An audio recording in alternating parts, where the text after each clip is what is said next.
staying locked in, making sure their bodies are feeling right, because you never know how long the delay is actually going to be. We have an idea, but with weather patterns, especially in the Midwest, you just never know if it's going to break up or, start pouring even harder. But as a staff, we came in, relaxed for a little bit, and then we went to Donnie's office and discussed how we wanted to move forward with the pitching coming out of the delay. If it's going to be a long break, then obviously Ashcraft's not going to be able to go back out.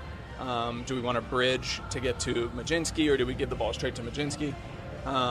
So that was the type of discussions that we had, and then once that's pretty much done, then it's kind of relax, just kind of chill. I know I laid down for a little bit by my locker, and then kind of went in there and just BS with Donnie. But yeah, it was a bit of a delay, especially because they had to get the field back in good shape. That took an extra 35 minutes once they pulled the tarp, but once we figured out the pitching, it was just kind of relaxing. I guess there's no standard time when you decide that the previous pitcher has to be lifted from the game. It seems like it's around the half hour or so mark. Like once we knew it was going to be a long delay, we upstairs in the press box, everybody knew that it was not going to be Ashcraft coming back. But when you debate that, it's pretty much a done deal. When you're in Don's office, you're talking about who's going to follow. I mean, by then the decision's made. Yeah, and it's one of those things where we know what I think it's probably like 13, 15 minutes an inning could be.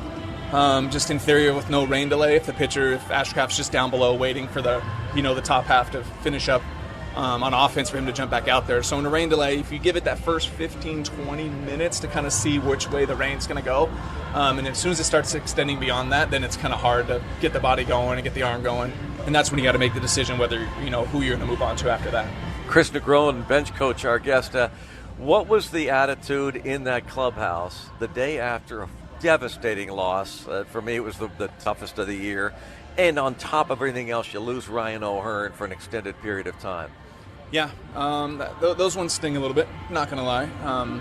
But, I mean, our guys have been so resilient all year. I know Donnie spoke about it. The ability for us to bounce back, just roll with the punches. We've had a lot of our guys have been out with injuries. And for us to keep bouncing back and showing that resilience is just a true testament to the character of the entire clubhouse. When you see Rhino go down like that one hurts. He's such a leader on the field, off the field, bringing guys together. He's a glue guy. So seeing that, it definitely hurts. But like I said, everybody's bounced back, and he's in good spirits. He's been, in the dugout with us, with the boys. So we're going to bounce back. We pray for him. He's an unbelievable person. You feel for the guy. You feel for the person. Obviously he's a great baseball player, but you really feel for the person. You talk about bouncing back. So did you feel like last night's win was maybe a little extra special because it ended kind of...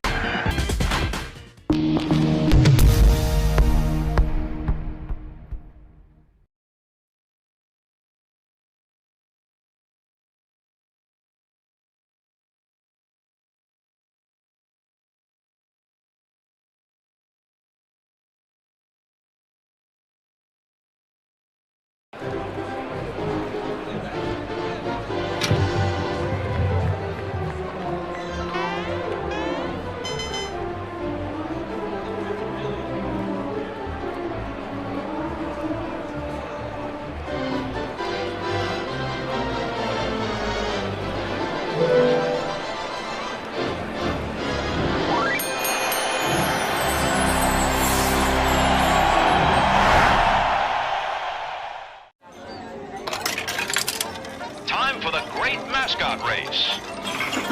Ready? Go! And they're off. They're neck and neck. Look at them go. It's a wild crowd. It's the home stretch. It's too close to call. It's the play at the plate. It's the swinging Friar. Congratulations. You won the great mascot race. Puedes ser el dueño de grandes momentos del béisbol. MLB Auction te permite participar en la subasta de bates, bolas y jerseys autografiados, con artículos de tus equipos de grandes ligas favoritos, leyendas y jugadores. Visita auctions.mlb.com.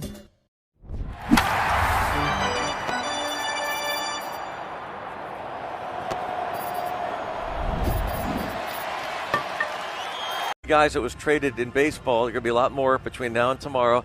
Luis Castillo goes from the Mariners to the Chicago White Sox. You were a longtime Mariner coach, so you also, it becomes personal for guys like you when trades are made. Yeah, no, during, I can't remember if it was after the game or during the rain delay when it was announced. I can't remember. It was all a blur last night because it was so long. But when I saw it, I was happy for him.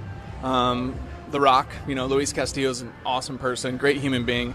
So we haven't played the White Sox yet, so there is a chance that we see him. But I'll be sure to say hi to him, make sure he's doing all right and going through it. But he's a great person. I talked to him when they were in town with Seattle.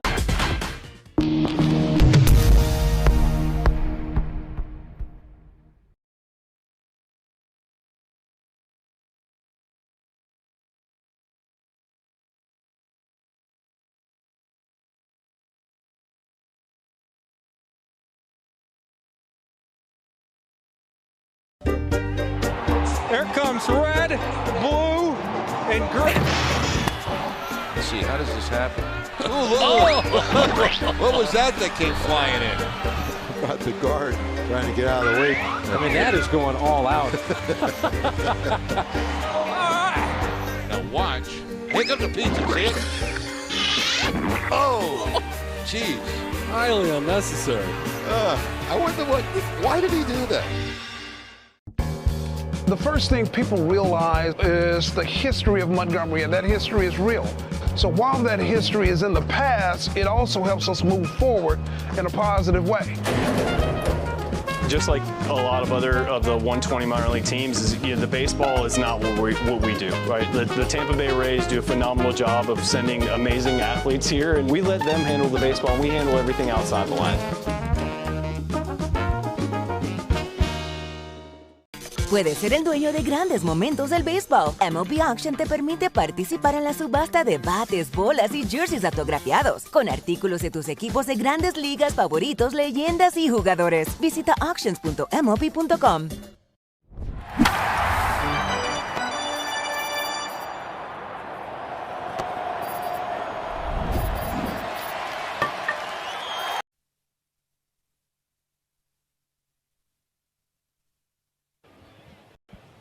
Here on the second day of August from the banks of the Ohio River, the Pirates and the Reds. Mitch Keller goes for the Bucks. All-star Chase Burns goes for the Reds. And we'll have the rest of the starting lineups coming up for you next right here on the Pirates Radio Network, presented by Iron City and IC Light.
Today's game on the Pirates Radio Network is brought to you by Ford, the official truck of the Pirates.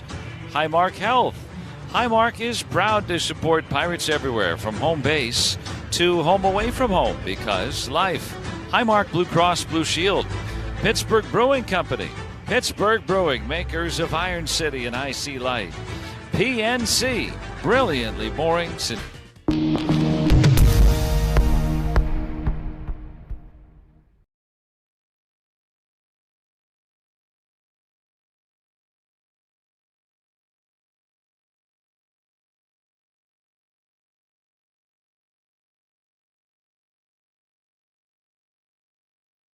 Yeah, mine was a tops now as well. I hit my first walk-off last year against the Mets.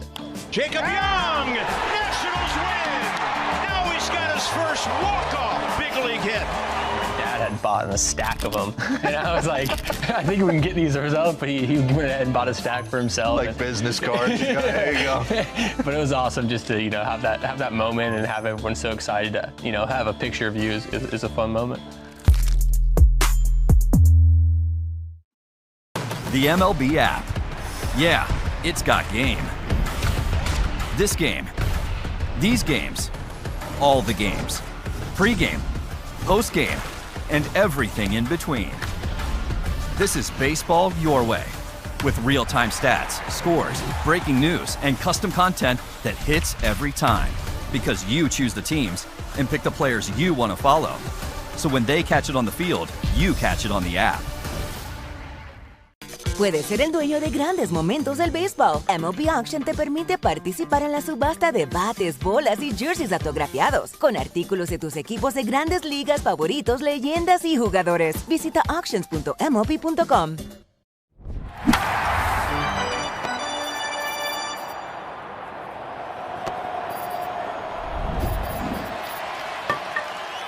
Plate doing the catching. In the 5 spot, the DH, Nathaniel Lowe.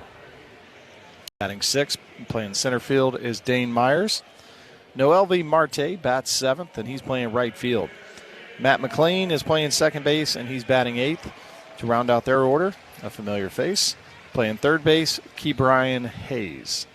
On the mound for the Reds, the right-hander, Chase Burns. He is 12-1 with a 2.40 ERA on the season.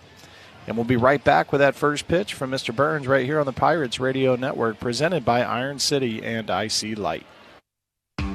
T-Mobile has an exclusive bundle for customers 55 and up. I'm Sarah Bowl. Yeah, I'm Frank Bowl. A reliable network is key for us. And with T-Mobile, it's been wonderful. And going to the 55-plus plan saved us so much money. A lot. And that's important. Trying to keep costs down. The home internet's been perfect. It's fast, it's quick. The setup was so easy, it took less than 15 minutes. It was like, ta-da! If you want simplicity, coverage, reliability, you want the whole package, T-Mobile has it. Right now, T-Mobile customers 55 and up can get 2 phone lines on America's best network, plus America's fastest 5G home internet for just $30 each. $30 per month each line with autopay plus taxes and fees. Minimum age 55. Pricing for home internet rely on 2 lines of essentials. Choice 55. $35 connection charge per line required. Best mobile network and fastest 5G home internet based on analysis by Oak Cliff Speed Test Intelligence Data 2H.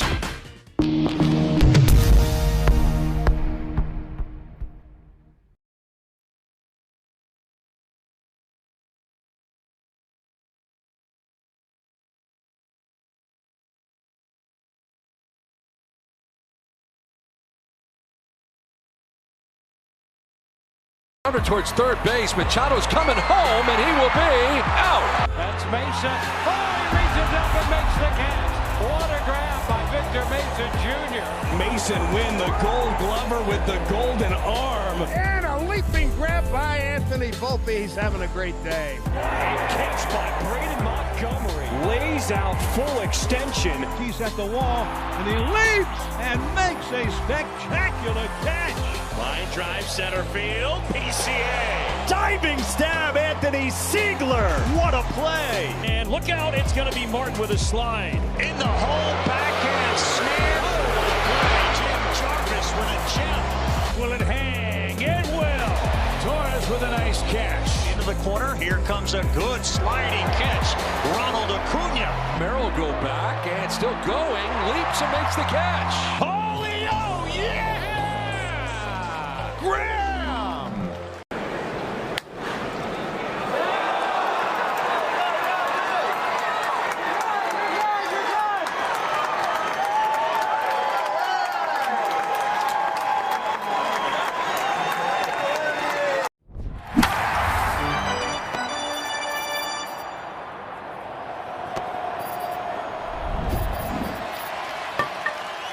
rushing, kind of that high of throwing in the ninth inning.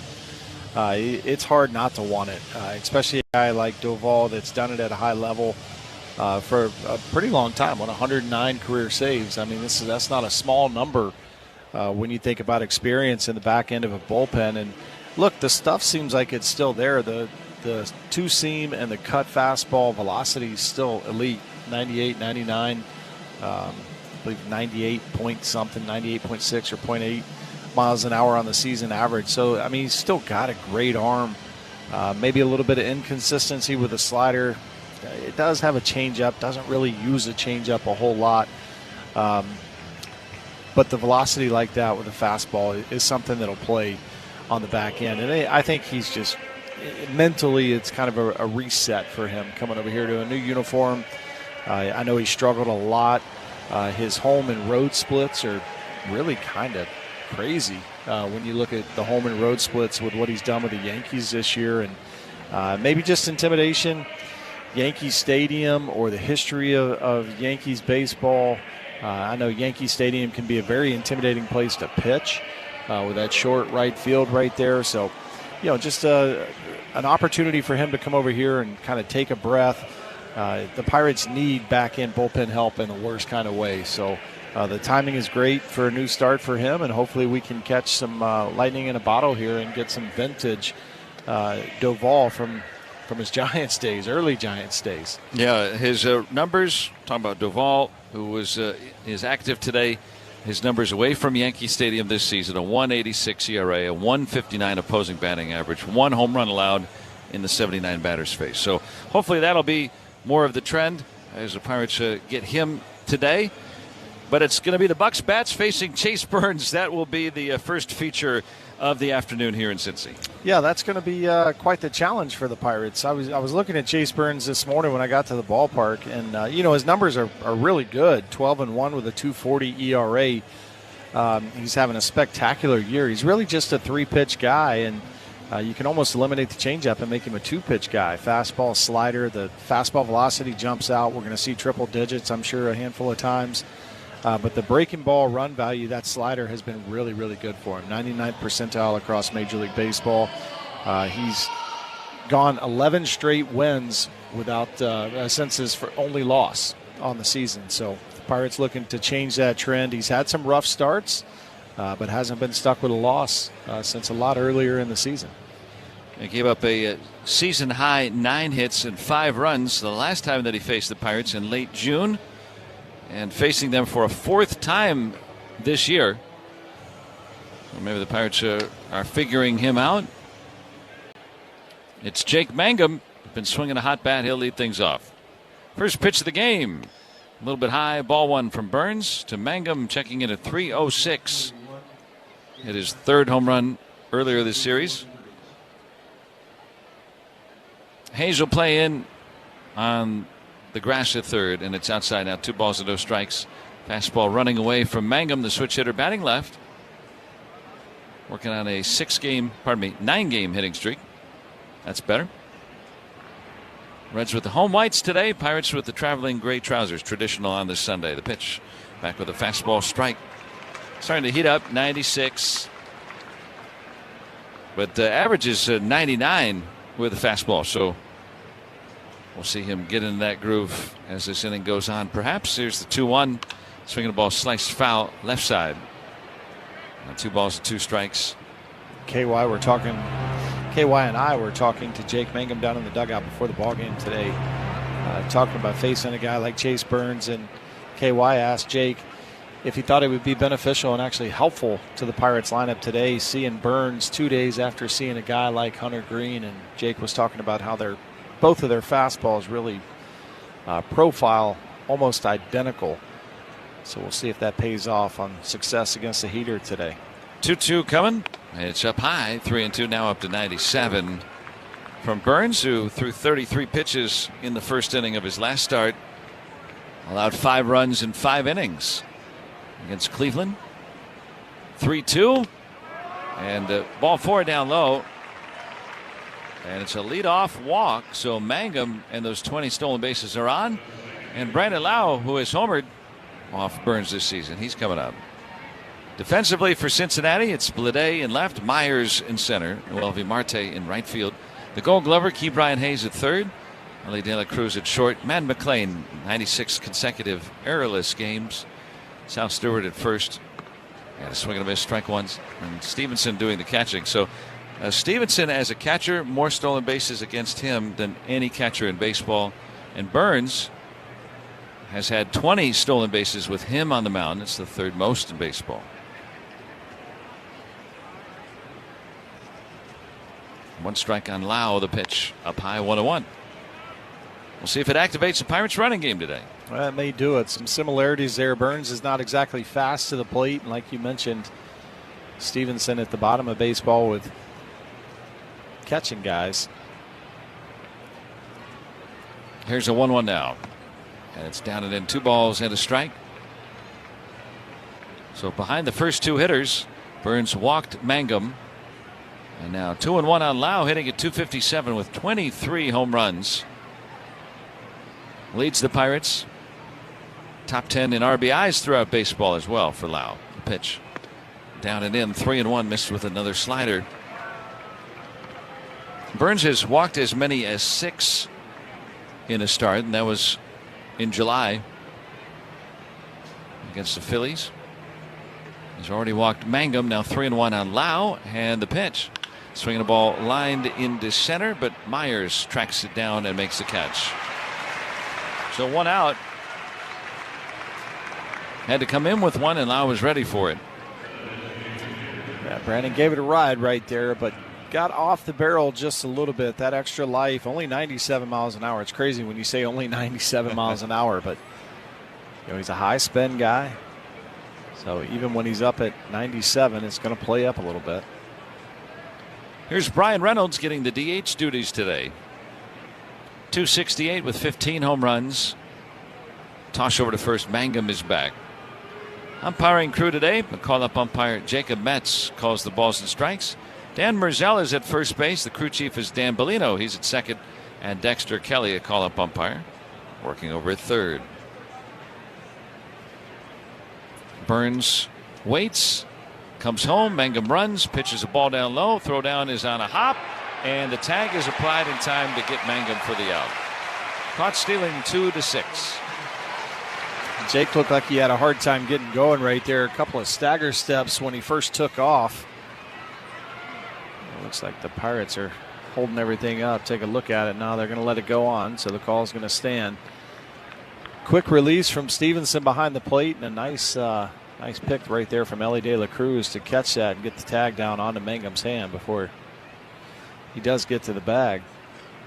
Now, Mangum had already almost entered the Pirates dugout by the time the Pirates decided not to challenge, so he knew he was out. Here's the 1-0, swinging a high fly ball left field into the light gray clouds, and Blade waiting underneath it.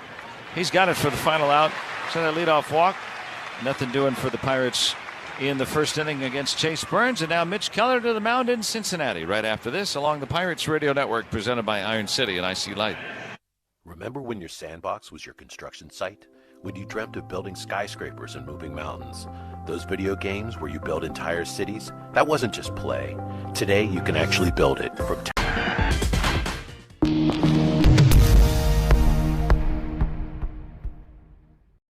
We have a couple things out here for the first acknowledged unassisted triple play. And Cy Young said, "Neil, where are you going?" He said, 3 outs. Neil Ball had a fairly short career as a big leaguer, but continued playing in the minors, where he encountered true baseball royalty. Now we're going to connect to Babe Ruth. He dominated the game like no one else had before. I'm holding Babe Ruth's bat. During a 1934 baseball barnstorming tour of Japan, Ruth faced 17-year-old pitcher Eiji Sawamura. Sawamura became a hero in Japan, and the Nippon Professional Baseball League's version of the Cy Young Award bears his name. Maeda won the award in 2010 and again in 2015, when the runner-up was Shohei Ohtani. First pitch crushing! Oh, man! Like the 3 outs of a triple play. It all connects. Go to baseballhall.org to plan your visit to the National Baseball Hall of Fame and Museum in Cooperstown, New York, and catch every episode of Hall of Fame Connections on MLB.tv.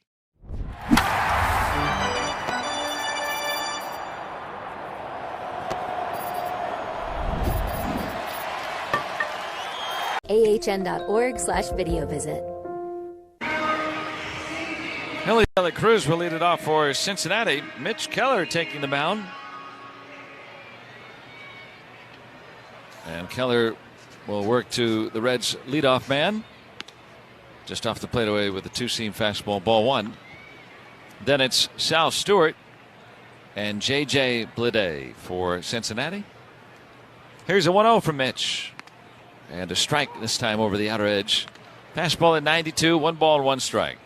We want to see Mitch do a lot of this. His last 2 starts, he's thrown 10 1/3, only giving up 2 runs. Working quickly, a swing and a ball line foul left side. Changeup elevated but away, 1-2.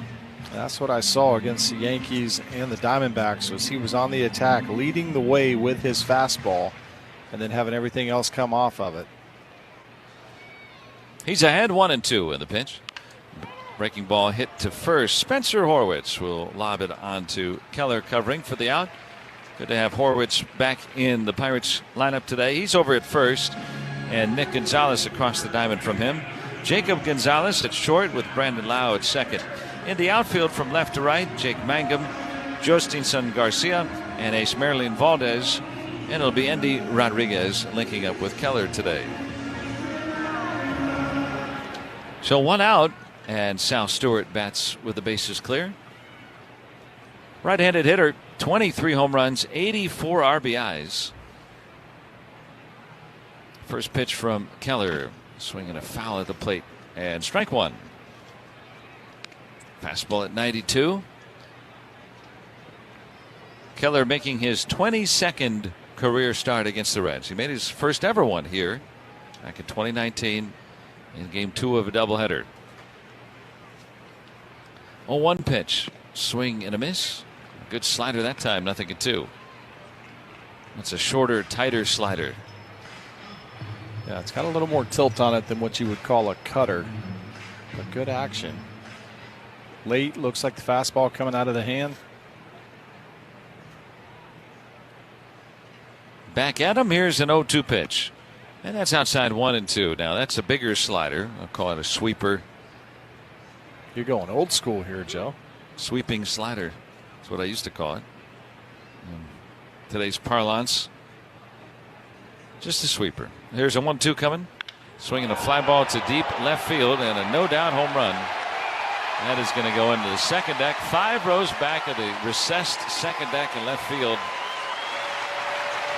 Sal Stewart homers in the first, and Cincinnati leads 1-0. Home run number 24 for the rookie. Mitch decided to go back with a sweeper. Couldn't get him to chase the sweeper just off the plate away. And that one was in the zone, in the big part of the zone right there, about belt high. Sal Stewart got every bit of that one. Not quite as far as the one that I gave up to David Ross on a hanging slider here, but pretty close. Well, maybe one day Sal Stewart will manage. He managed to hit that one pretty far. The pitch is grounded foul at first. Strike 1 to J.J. Bleday. So 420 feet is what StatCast says. Bleday, the lefty batter, 226, 19 home runs. Here's the pitch. And it's down low, 1-1. Stewart far from the ordinary right-handed batter, but this is a rare treat for Keller to get to face 6 righty batters in a lineup today. He hasn't faced 6 or more righties in a starting lineup since April 8th against the Padres. Here's a liner into center, base hit for Bleday.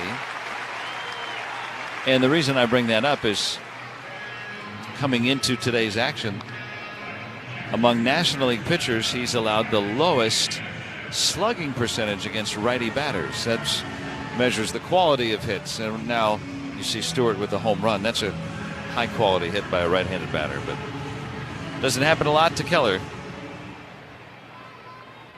Number 2 on that list, by the way, is the other starter today, Chase Burns. Limiting righty power. And a strike to the right-handed batting Tyler Stevenson.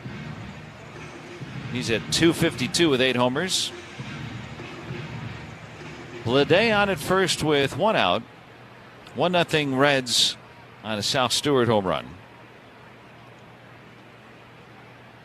Keller's 0-1 pitch. Swinging a fly ball to deep center field. Garcia back, still racing back. It's over his head and will bang off the wall. Around second, Blade heading to third. He'll be waved home. Here comes the relay from Jacob Gonzalez. It's late. It's an RBI double for Tyler Stevenson. And the Reds lead 2-0 with one out here in the first. That was a two-seam fastball. They were trying to get down underneath the hands of Tyler Stevenson. And this one just right at the top rail of the strike zone there, center cut. Stevenson gave it a ride. Fortunately, hit it to the biggest part of the ballpark there and did not get the home run out of it after the short hop off the wall and over the head of Garcia. Blade scores pretty easily from first base. He was tiptoeing towards second to see if it was going to get caught. Very similar to that ball that Ellie De La Cruz hit yesterday that Jake Mangum was able to track down. 3 straight hits for the Reds. They lead 2-0. Nathaniel Lowe will take low, but Endy thinks it's high enough. Catcher's challenging to call a ball. Jacob Metz working the plate today. Our first ABS challenge. Calls confirm the pitch of the ball. Pittsburgh has 1 challenge remaining. So the Pirates expend their first of 2 challenges in the first inning. On that challenge by Endy Rodriguez, the Pirates catcher. Still 1-0 on Lowe. Swinging a liner base hit. Another hard hit ball off Keller. And touching third, Stevenson, the Reds catcher, will be waved home. He'll score 3-0 Reds in the first. Stevenson scoring easy from second base on that one right there. Valdez having to go quite a bit to his left over towards the line to get that, with Lowe running just a single, but Valdez does a nice job getting the ball into second base to ensure that Lowe doesn't go to second. He comes up trying to throw to home plate and throw out Tyler Stevenson right there. Now we've got a runner on second, 2 runs across, and just 1 out. Dane Myers is coming up. This is only the 3rd time all year that Keller has allowed as many as 2 extra base hits in a game to right-handed batters in a game. And that's all here in this first inning. The pitch, half swinging a ball up high, and 1-0 on Dane Myers. 276 hitter with 3 home runs on a 6-game hitting streak. Keller hadn't allowed an extra base hit to a righty batter since June. Just 1 at all at any point of any game. Pitches down low. 2 balls and no strikes on Dane Myers. Stewart homered. Blade, a left-handed batter, singled. Then the righty batting Stevenson doubled. And Lowe, a lefty batter, has singled. All righties the rest of this turn through the lineup. And that's outside. Now 3 balls and no strikes on Dane Myers. Thanks to Zach Robinow with Sport Radar telling us about Keller's success against righties. Our statistician today. Here's the pitch. Taken all the way. Sees a strike. 3-1 on Myers. 4 straight Reds hits. Cincinnati opens a 3-0 lead here in the first inning with Chase Burns on the mound, the All-Star who has won 11 straight decisions. 3-1 pitch. Swinging a bouncer softly hit to third. Playing back Gonzalez. Charges, throws, and gets him. Myers thrown out. Lowe advances to second. 2 are gone. And it will be Noelvi Marte to come up. That was nice to see from Nick Gonzalez right there. It was played back defensively, but just a soft chopper off the dirt in front of home plate. Came in, played it really nice, and right away going over to first base. Would have had no play at second. Dane Myers runs pretty well. Got him by a step or so. Marte at 195 with 6 home runs. Keller delivers, and there's a strike. Fastball on the inner third.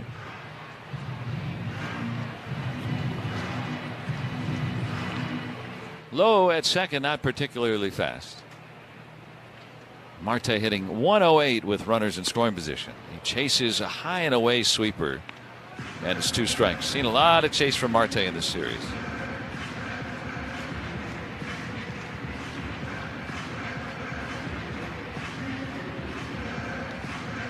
The approach from a bird's eye view is, well, give it a whirl, see if it's a strike. It makes a lot of contact when it's in the zone.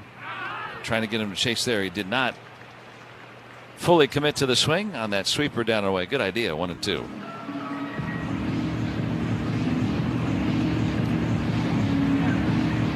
Keller, 23 pitches here in the first. 3-0 Reds. His 1-2. Down low and away. 2 balls to 2 strikes. Tried to go back with a slider right there and trying to get it below the zone. Yanked that one a little too much. I like the idea of the slider here instead of the sweeper. Something with a little more depth to it.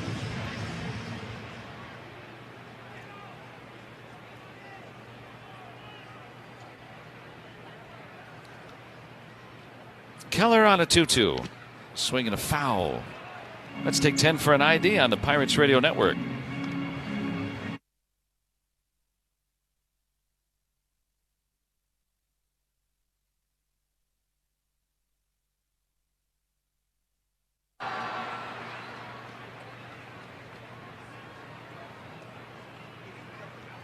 Now the pitch is way outside. Full count on the 195 hitting Marte with the 191 hitting Matt McClain on deck. The Reds, poorest team in baseball with runners in scoring position. They've been even less effective in recent weeks, but they have struck for 3 here in the first. 3-2 pitch swung on and popped up back of short. Jacob Gonzalez is there, and he'll make the catch to end the inning. The Reds get 3 on 4 hits and strand a man. We're through an inning from Cincinnati. It's the Reds 3 and the Pirates nothing here on the Pirates Radio Network, presented by Iron City and IC Light. Hey, it's Steve Gorman. Speeding while driving gives you less time to react. Another car could turn out in front of you. A pedestrian could be walking their dog. Follow the speed limit to keep them safe. Speed. There's Acuna. He lined out sharp to the left. There's a fly ball to deep right center. Cruz going to the wall. Cruz in pursuit. He runs out of room. That's off the back wall of the bullpen. Home run by Ronald Acuna. He just knocked the dust off that thing. And for Ronald, it is his 8th homer of the year. And the Braves are on the board. It's now a 3-1 game. 421 feet. That is great to see. Coming back from the IL and down for so long with that hamstring.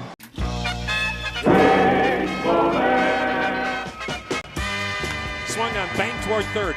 Fielded, dropped by Zimmerman. Now he can't come up with it. It's in his jersey. It went in his jersey. He kept looking for the ball, and it stuck underneath one of the buttons into his jersey. How did it do that? Have you ever seen that? No. And what's the ruling? A base hit.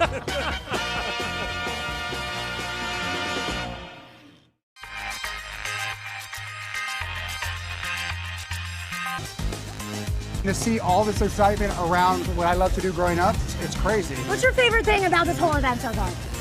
The fusion of sports, entertainment, and cards. That's awesome. Because to me, cards have always been entertainment, and they're getting their just dessert now.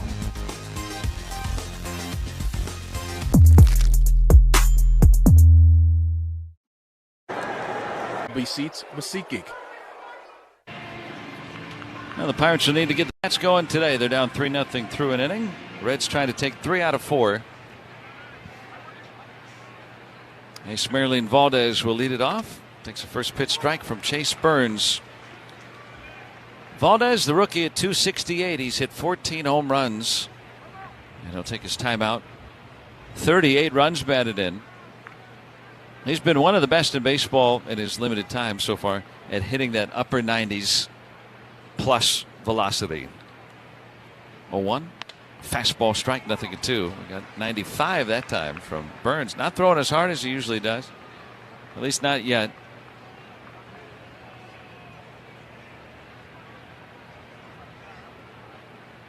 The pitch is tapped foul at the plate. Caught a piece of the catcher Stevenson. And it's 0-2 on Valdez. The Pirates on this road trip head to Milwaukee for 4, and then they return home on Friday against the New York Mets, a 6:40 game, and then afterward Zambelli Fireworks Show brought to you by Ford. That's all coming up on Friday, 6:40 against the Mets. Go to pirates.com/fireworks. The Mets will look probably differently than when the Pirates faced them in that opening series. That's down low, 1 ball and 2 strikes. offloading some of their players that won't be around much beyond next season. 1-2. Down low and away. 2-2. Burns kind of short arming the ball a little bit.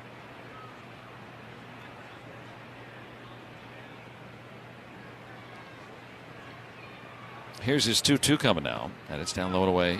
3-2.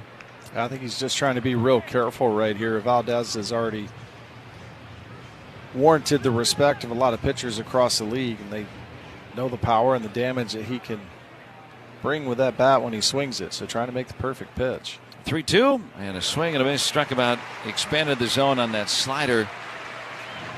So went from 0-2 to 3-2, but then strikes out to start the Pirates' second inning. One out here is Spencer Horwitz, marking his return today. Left the game on June 24th. Strained his left hamstring and then was nearing a return a week or 10 days ago or so, and had suffered a concussion on his rehab assignment. But now he's good. And the first pitch is in there for a strike. Good to have him back. Yes, it is. Hard to be at the expense of Ryan O'Hearn landing on the injured list, but part of the construction over the winter of, here's the pitch, fouled away, 0-2 now, of the roster. There's some overlap at some spots, and in February on paper you say, well, boy, that looks like a crowded lineup. Well, that's part of the reason why you do it, I think. 0-2 pitch, fastball. Strike 3 call, a bit of a delayed call by Jacob Matz. Back-to-back strikeouts for Burns here in the second. But I think that's one of them right there, that fastball. We'll wait and see the replay here, but if the Pirates hadn't already burned one of their challenges, maybe Spencer would have challenged right on or just off the outside corner. Just a perfectly placed pitch. 2 outs, and it's Nick Gonzalez who'll take down and away for ball 1. 3-0 the Reds lead. Gonzalez's long 15-game hitting streak ended yesterday. It was the longest going in baseball at the time. Swinging a ball hit the other way on a line to Marte. He'll come in and make the catch till the inning ends. Quick inning for Chase Burns of the Reds. We'll go to the bottom of the second.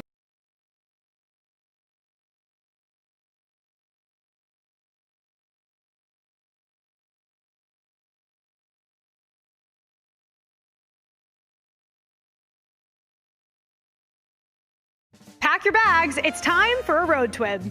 In a brand new segment, we're hitting the road, and our first stop is a big one. It's Yankee Stadium. Opened in 2009, Yankee Stadium's majestic presentation reflects the iconic look of the original stadium that once stood just across the street. Make your way over to Monument Park to see a collection of plaques and retired numbers that honor both Yankee legends and baseball greats. Over at the Yankees Museum, look back at over 100 years of team history. Time to grab a bite to eat. Maybe the classic chicken bucket or the ice cream chicken bucket. Whatever your appetite, they've got something for you. But the main event is always Yankees baseball, and there's not a bad seat in the house. Sit with the bleacher creatures in right field and join in on the famous roll call. Or take your place in the judges' chambers. Action and history are at every turn, and all fans will find something to appreciate at the home of the Bronx Bombers.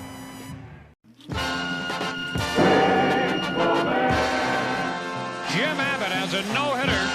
2 outs into the 9th, and he'll have to face Carlos Baerga. And the ground ball is short. Velarde, he did it! He did it! No-hitter for Jim Abbott. Jim Abbott throws a no-hitter and shuts out the Cleveland Indians 4-0.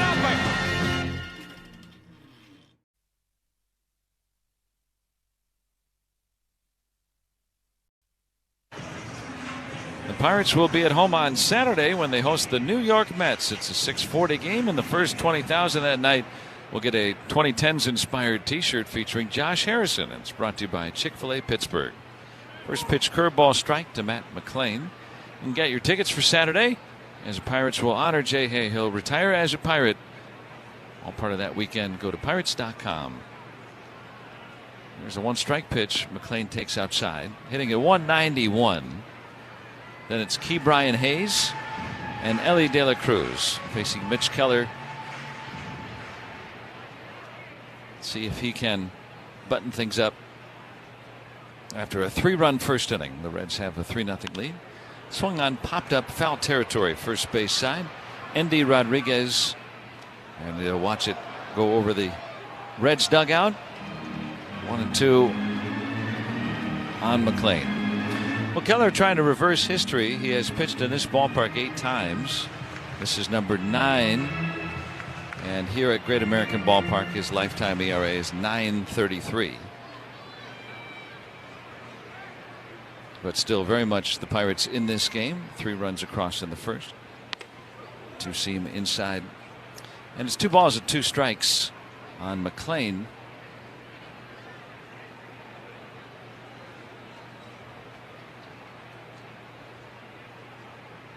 Here's a 2-2 now, and a swing and a miss. Chased a high and away fastball up to 93 for Keller, and that's his first strikeout today. That's a 4-seamer right there. Still good life on it, 93 miles an hour. Yeah, not the velocity Mitch Keller had a couple of years ago, but he gets some uncomfortable swings on the fastball. The 2-seamer as well. I don't know if he hides the ball, there's some deception there, or just jumps on guys. Here's Ke'Bryan Hayes. He'll take a floater inside for ball 1. That's what I was saying earlier. What I liked about his last 2 starts, New York and Arizona, was how he was leading with the fastball. He was getting ahead early with it, would expand with it. Here's a 1-0. Hayes drives one out to deep left center field, way back and gone. Hayes was hitting .141 with 6 RBIs this season. And he hit a mammoth line drive home run off Keller, of course, his longtime teammate. The Reds are up 4-0, and the horrors in Cincinnati continue for Mitch Keller. And that was the fastball, 2-seamer, and just leaked over the inner third and about belt high. He's got to try and get that down. So going into right-handed hitters with a 2-seam fastball, you want to get it down underneath the swing. And now Ellie De La Cruz takes outside for ball 1. Both of the ones that have been hit from right-handed hitters, the double by Stevenson and that homer by Ke'Bryan, just top part of the strike zone. He's got to get that 2-seamer down. 429 feet for Hayes, the longer of the 2 home runs today. Remember, he permitted a home run to Sal Stewart, another righty batter. Keller entered today with the lowest slugging against righty batters of any National League pitcher. 3 have extra base hits off him today. It's inside 3-0. Did you ever have something where you pitched in a certain park and you just knew you hadn't been all that good there, and it can maybe leak into your thoughts, right? Can that happen at all? Sure. I mean, the players know when they have success or don't have success. Misses in, ball 4 right there to Ellie. They feel it, both sides. There was kind of a feeling going to Milwaukee during my time when I was with the Pirates that just hated going to Milwaukee and Miller Park. And then when I went over to Washington, it was funny. I remember landing. We got to the hotel, and then on the bus the next day, and we walk into the ballpark, and I'm looking around at the guys, and it's just like a different feel. So not only players, sometimes teams. Stewart out in front of a slider, pops it up. Shallow center field. Jostinson Garcia will come on and make the catch for the second out in the second. 4-0 Reds. Had a bad feeling every time I went to Philadelphia, too. I don't know if it was that third cheesesteak in the clubhouse or that lineup I had to face in the mid-2000s in Philadelphia. The bad feeling wouldn't come on until a little later. And that's been a famous thing forever, right? Yes. Inside ball 1 to Blade.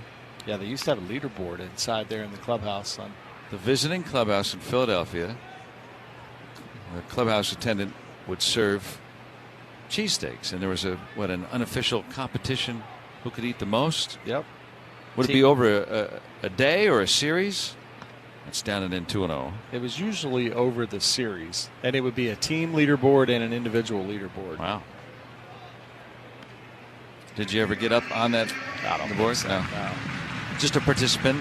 Yeah, the hard thing with me eating in the clubhouse is all the strength guys and nutrition guys were in there, and they were always on me about my diet, so I couldn't.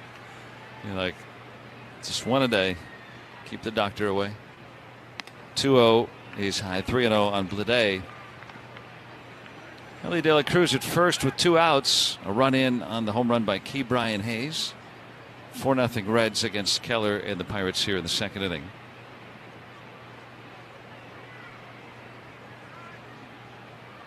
The 3-0 pitch, and it's another 4-pitch walk. Second of the inning from Keller. Puts 2 on for Tyler Stevenson, who wrapped a double last inning. Now the Pirates using Carmen Majinski yesterday to great fashion, coming in after the rain delay. Pitched 3 scoreless innings. Soto wrapped up the save. Pirates bullpen very effective yesterday, only needing the 2. Hoping to reset things a little bit, just in case Keller doesn't iron out the wrinkles today.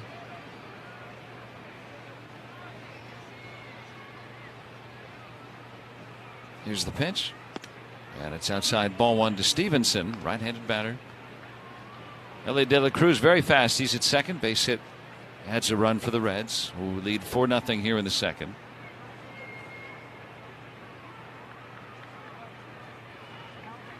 Here's a 1-0. And it gets away from Endy Rodriguez, but bouncing in front of him. No advance by the runners. 2 balls and no strikes. It's 6 straight wide ones from Keller. Well, that was called a strike. Excuse me. I saw it pop off Endy's glove and thought it was a ball, but no, it's ruled a strike. 1-1.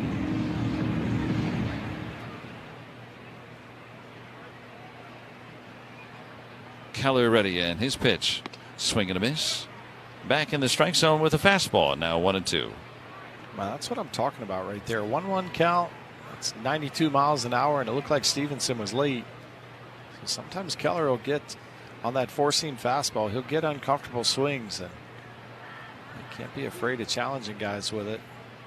2-seamer, he's just got to get down. The 2 that he's been burned on today have been elevated.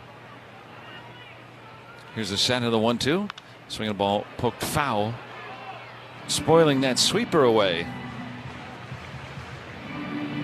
2 on via the walk following the Key Brian Hayes home run. 2 outs. 4-0 Cincinnati. We're in the second inning.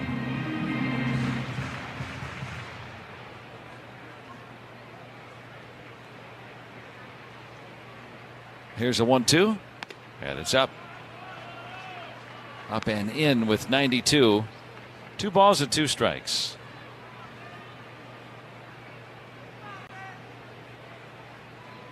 Keller trying to button down with a runner in scoring position. Ellie De La Cruz, the lead runner. The pitch. Swinging a foul away. Entered play today. Opponents were hitting .333 against him with runners in scoring position. Tied for the highest in baseball with Paul Skeens. And that's a big reason why the Pirates maybe aren't a little higher in the standings right now. A couple of those guys, we know that they're capable of being really good.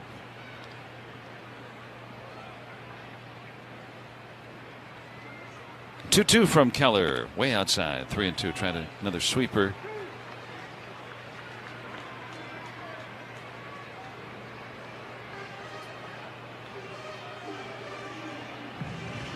Keller up to 50 pitches. We're in the second. 4-0 Reds. Runners will get a head start with 2 outs and a 3-2 pitch. Swinging a foul back by Stevenson.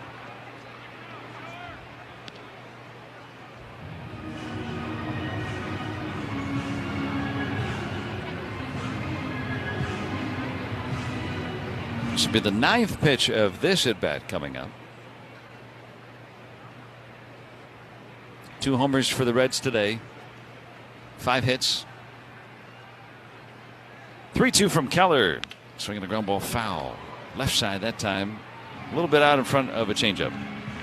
Unfortunately, had him out in front of that one. That one I was talking about with the 2-seam fastball elevated. He's trying to get that down at the bottom of the strike zone, if not below the strike zone.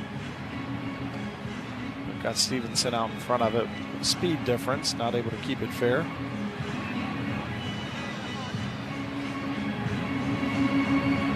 Jacob Metz wiping off the plate with his shoe.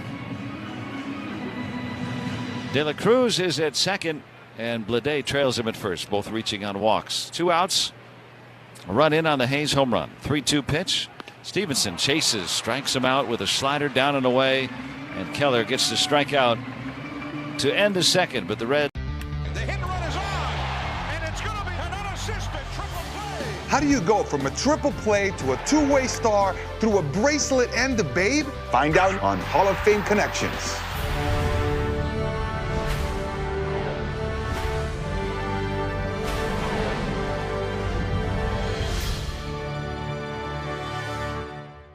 This story starts way back in the early 20th century. We have a couple things out here for the first acknowledged unassisted triple play. And Cy Young said, Neil, where you go? And he said, 3 outs. Neil Ball had a fairly short career as a big leaguer, but continued playing in the minors, where he encountered true baseball royalty. Now we're going to connect to Babe Ruth. He dominated the game like no one else had before, both across the country and around the world. I'm holding Babe Ruth's back. During a 1934 baseball barnstorming tour of Japan, Ruth faced 17-year-old pitcher Eiji Sawamura. Sawamura became a hero in Japan, and the Nippon Professional Baseball League's version of the Cy Young Award bears his name. Maeda won the award in 2010 and again in 2015, when the runner-up was Shohei Ohtani. First pitch crushing! Oh, man! Like the 3 outs of a triple play. It all connects. Catch every episode of Hall of Fame Connections on MLB.tv and discover your own connections to the game at baseballhall.org.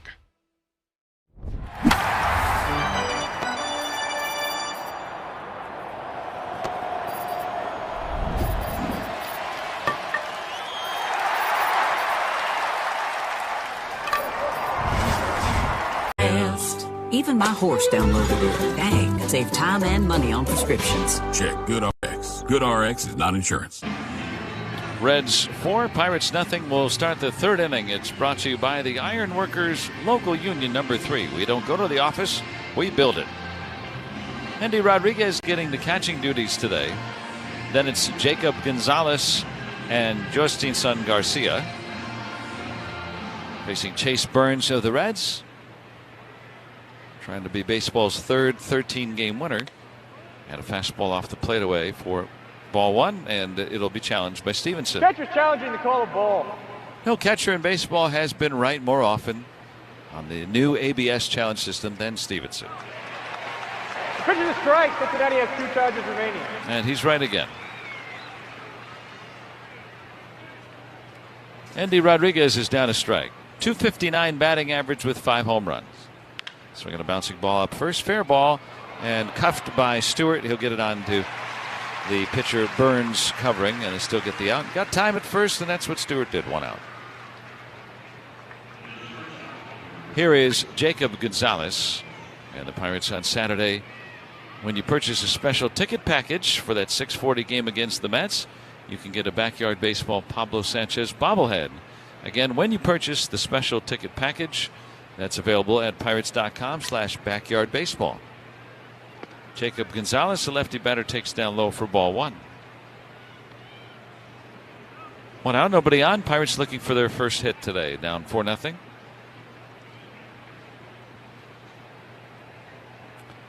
The pitch, swing, fly ball, tailing to the left of center. And Myers out near the track will make the catch for the 2nd out.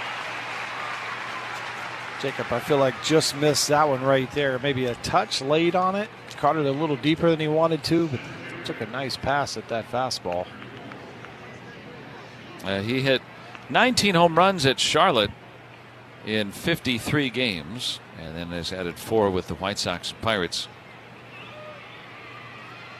2 up and 2 down. Here is Justinson Garcia, 23-year-old righty batting Pirate, swinging a foul back and strike 1 to him.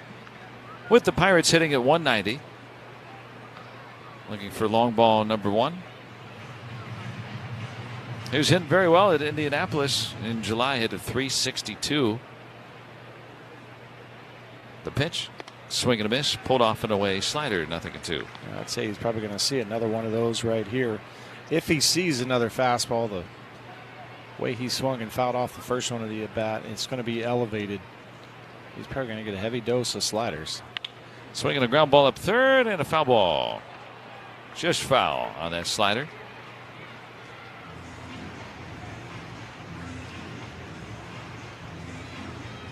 Garcia came over in a winter trade with the Red Sox. Pirates traded Johan Oviedo for him.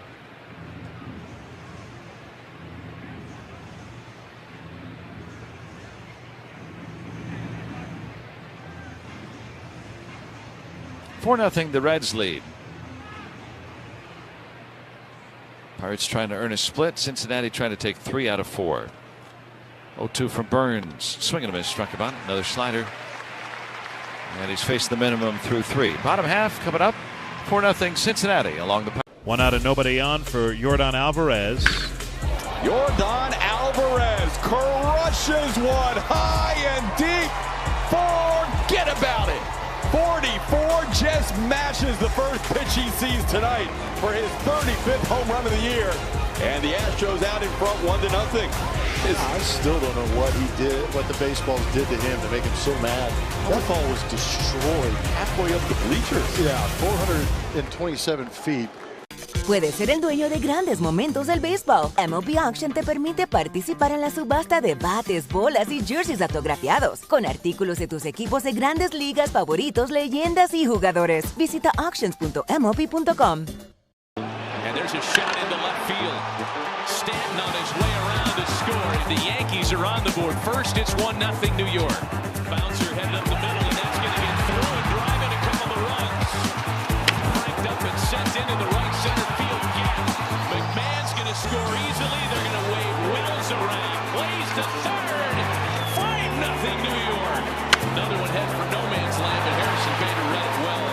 Former Gold Glover comes up to make a very nice catch for the guy they call Big G, who has driven in a run with the 3rd straight hit to open the 5th inning. Chopper for Jazz. Hot shot. And he makes the catch. That got on there on a line, and he's telling Jose Caballero, "You see that?"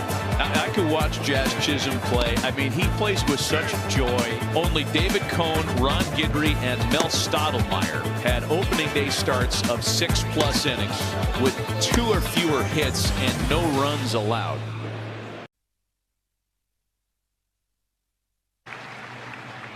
A week from today on Sunday, the Pirates will be home and they'll host the New York Mets at 1:35. And kids 14 and younger get to take home a Pirates puzzle. It'll be fun for the whole family. And that's presented by Clean Express Auto Wash. That's a week from today. First one outside, ball 1. Sunday, August 9th against the Mets, 1:35 game. Get your tickets at Pirates.com. Keller tried a first pitch curveball to Nathaniel Lowe, who singled in a run his only time. The pitch, a fastball up high at 91 miles an hour for Mitch Keller. 2 balls and no strikes. 4-0. The Reds have the lead.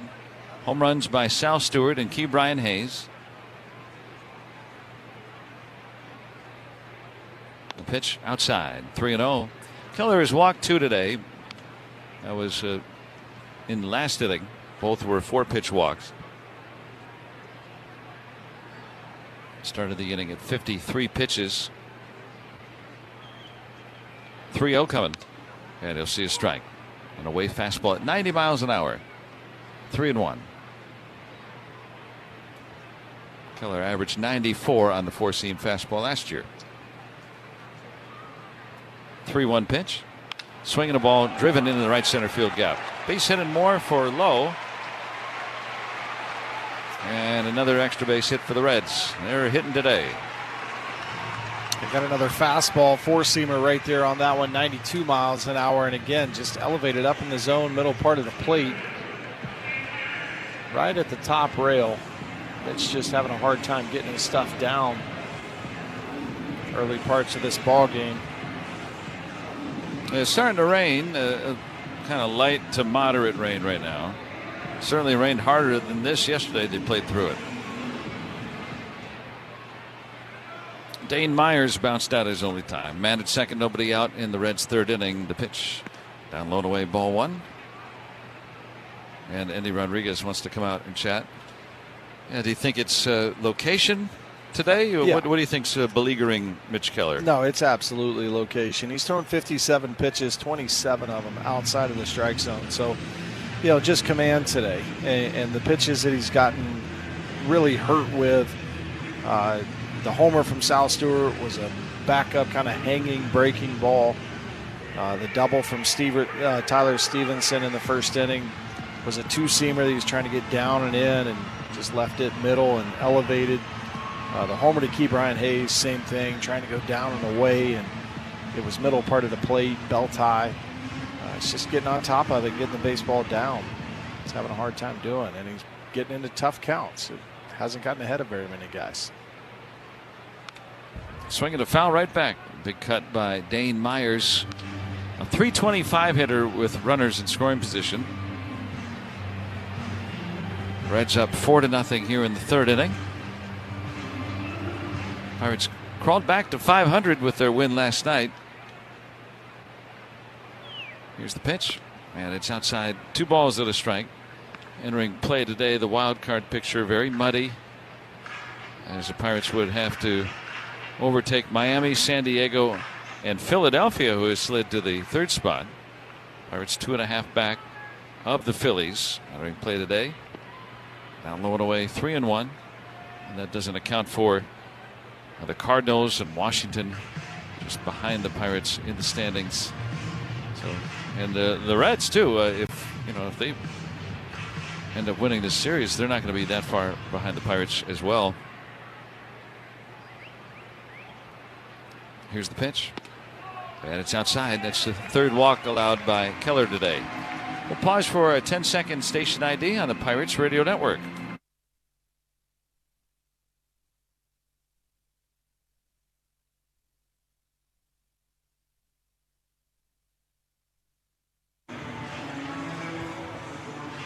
And it looks like now the tarp's coming off the mound in the Pirates bullpen.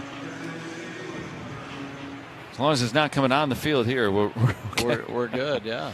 A little light rain falling. Here's Noelvi Marte. That's outside, ball 1. Yeah, Keller again falling behind 1-0 here to Marte. 64 pitches, no outs in the bottom of the third inning. It's been quite the struggle for Mitch in this ball game today to find the strike zone, and when he does find the strike zone, not be in the middle part of it. Here comes a 1-0, and it's high, 2-0.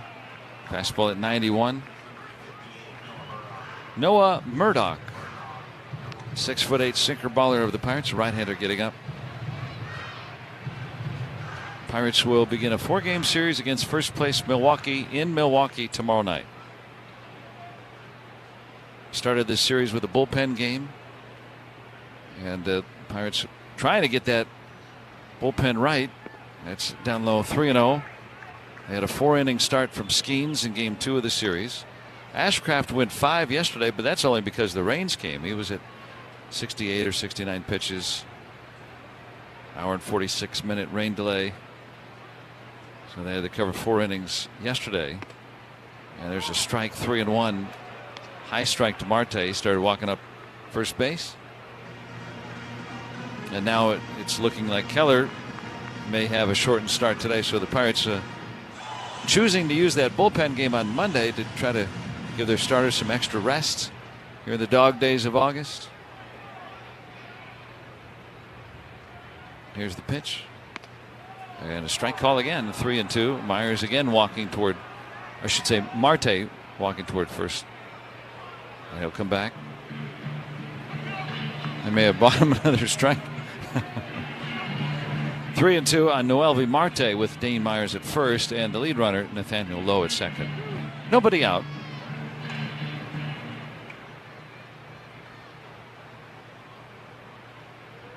And the pitch almost hit him with a breaking ball. Another walk from Keller. He's walked 4 today. The bases are loaded. Nobody out. He just doesn't have it today. He doesn't. He's having a hard time now with the rain coming down. Pretty steady drizzle, light rain coming down out there, changing the baseball about every other pitch. And Mitch is having a hard time with a grip. Well, the game's still within reach. It's just a 4-run affair in the third inning. And Donnie Kelly, who had a short leash on Keller back on July 9th, in that game where it looked like it could really unravel against the Braves. He pulled them after 3 innings, try to keep the Pirates close. And it looks like he's going to do that again here today. Yes, they're called to the bullpen. 3 batters over the minimum for Drew Rasmussen. Just 3 base runners in 7 shutout innings. And he did it on under 90 pitches. His second home run of the ball game. And he sets a new career high. 6 runs driven in today. The damage, it's been done. 2 home runs in the inning. Manny Machado ties the game with his 2-run shot, and then Jackson Merrill puts him on top. Padres lead at 5-3. Abrams with 2 on the day. James Wood joining him with a multi-homer game. He's got 30 this season, and the Nats have double digits. It's 10-5. Out the side for the 3rd time. Day is done for Jacob Mizorowski. He's struck out 12, including the first 7 he faced today, a new franchise record. Through 66 pitches, over 100 miles an hour today.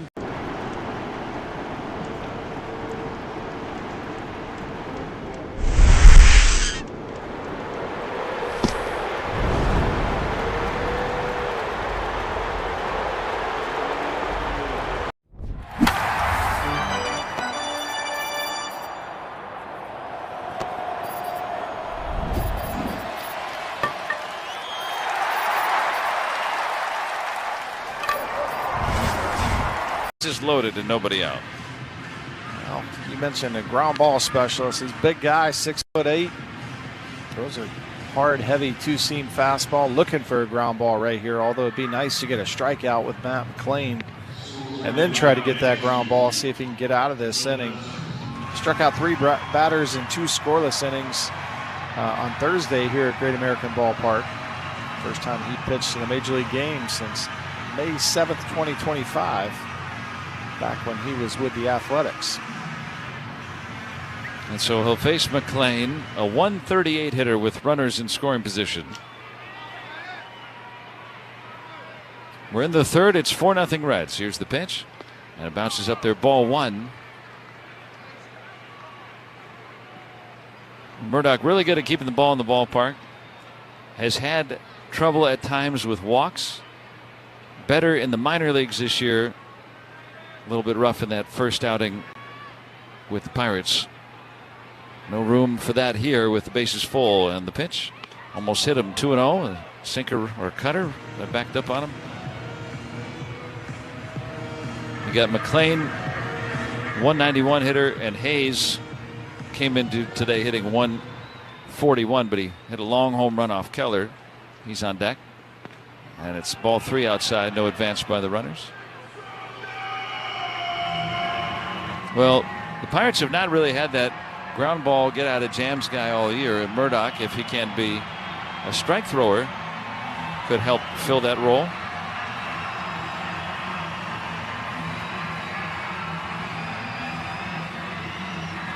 But he's behind 3-0 on McLean with the bases loaded, nobody out. Reds lead 4-0 here in the 3rd inning. And the 3-0 pitch, now a strike. Guiding a sinker in there at 92, 3-1. Chase Burns on the hill for the Reds today. No hits through 3. The All-Star at 12-1. Already a uphill battle to begin with there. Here's the pitch. Swinging a high fly ball, medium deep center. Garcia back a step or 2 just so he can get his momentum going forward, and he'll make the catch. Doesn't throw the ball in. But Lowe was going to score easily. Lowe went to go cut it off. And it's a sac fly for McLean, 5-0 Cincinnati. Well, I like how Garcia got back and got his momentum coming home. I don't understand why he didn't try to throw to home right there. I mean, Spencer Horwitz was right in the perfect position. You just make a hard throw head high through your cutoff guy. Nathaniel Lowe does not run well at all. Wonder if maybe he had a hard time getting a grip on the baseball. Maybe so, with the rain coming down. Here's Ke'Bryan Hayes, hit a 429-foot home run his first time up. Ball gets away from Endy Rodriguez, and the runners will advance on a wild pitch. And that takes a double play away.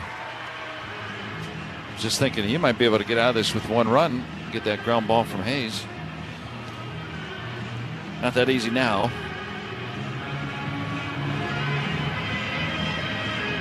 5-0 Reds. Infield will play up, expecting contact with Myers, the lead runner, at third. Marte trails him at second. Gloomy day in Cincinnati. 1-0. Bounces up there, 2-0. Hayes came into today the lowest Reds batting average since Ridgeway's Billy Rines, who threw 372 innings for the Reds in 1891. But he struck a mammoth home run his first time up. 2-0 to Key Bryan. A sinker at the knees for a strike. 2-1. More of that, please. That's Murdoch at his best. Yeah, Murdoch's got that good two-seam fastball and, you know, good angle. You mentioned he's 6'8", big guy. Throwing downhill, it's going to be hard to get underneath and lift it. And, you know, he's only 2 batters in, but has really had a hard time with his breaking ball. I believe we've seen 3 of them, and all 3 of them have bounced in front of home plate. Here's the pitch. Swing and a foul. Caught it deep. Now 2-2.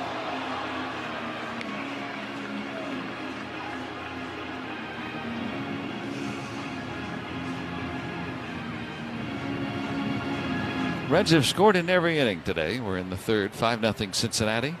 Second and third, 1 out. 2-2 from Murdoch. And Hayes takes it in the dirt. 3-2. That's another curveball about 5 feet in front of home plate. Nice job by Indy there, keeping it in front of him. But Ellie De La Cruz is on deck. That run charged to Keller. He's still responsible for the 2 base runners. 2+ innings today. Here's the pitch. He'll take strike 3 call with 2 runners in scoring position. Hayes takes a 3-2 fastball down the middle. 2 outs for Ellie De La Cruz.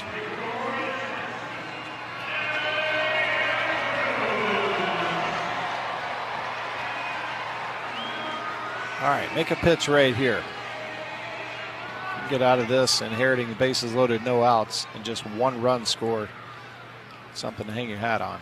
Pitch is swung on, grounded through, base hit.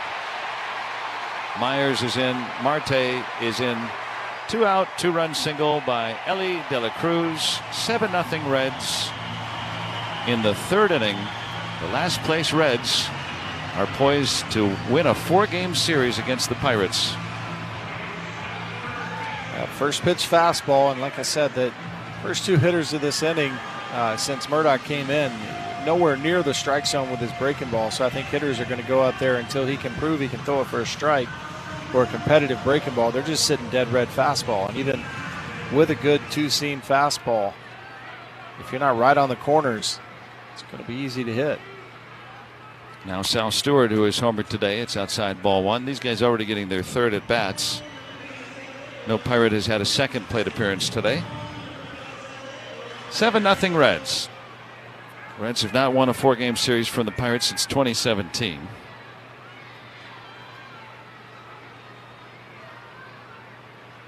A 1-0 pitch. Swinging a bouncer to short. And Jacob Gonzalez comes into field and throw on to first for the final out. Reds get 3 more, all charged to Keller, who gives up 7 in 2+. Hank Greenberg helped popularize the first baseman's mitt, holding a massive 13-inch pocketed glove. That was quickly banned, reducing the maximum size to 12 inches. Paul Richards also developed a black hole-sized catcher's mitt. This ginormous thing, measuring 42 inches in circumference, was known as Big Bertha, or the elephant, for its massive size. It was swiftly outlawed as well. So Ahern moves to second. Jacob Gonzalez retired, and it brings up Sean Ross. High fly ball, deep to left field. Sean Ross, adios! How about that? His first start in the big leagues, a no-doubter, 438.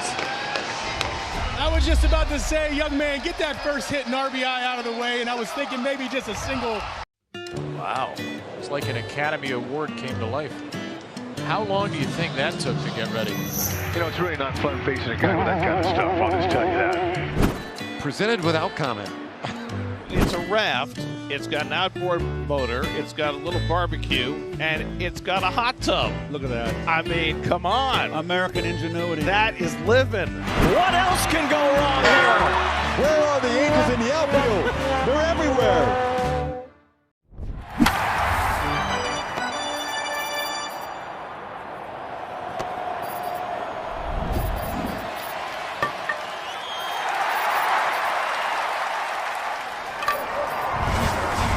Sheets not stopped by the official convenience store of the Pittsburgh Pirates. It's 7-0 Reds, and the fourth inning will commence once the grounds crew apply some of that drying agent in the infield. Starting to get some of that sheen from the water. Not pooling yet, but it's glistening because of the light to moderate steady rain falling here in Cincinnati.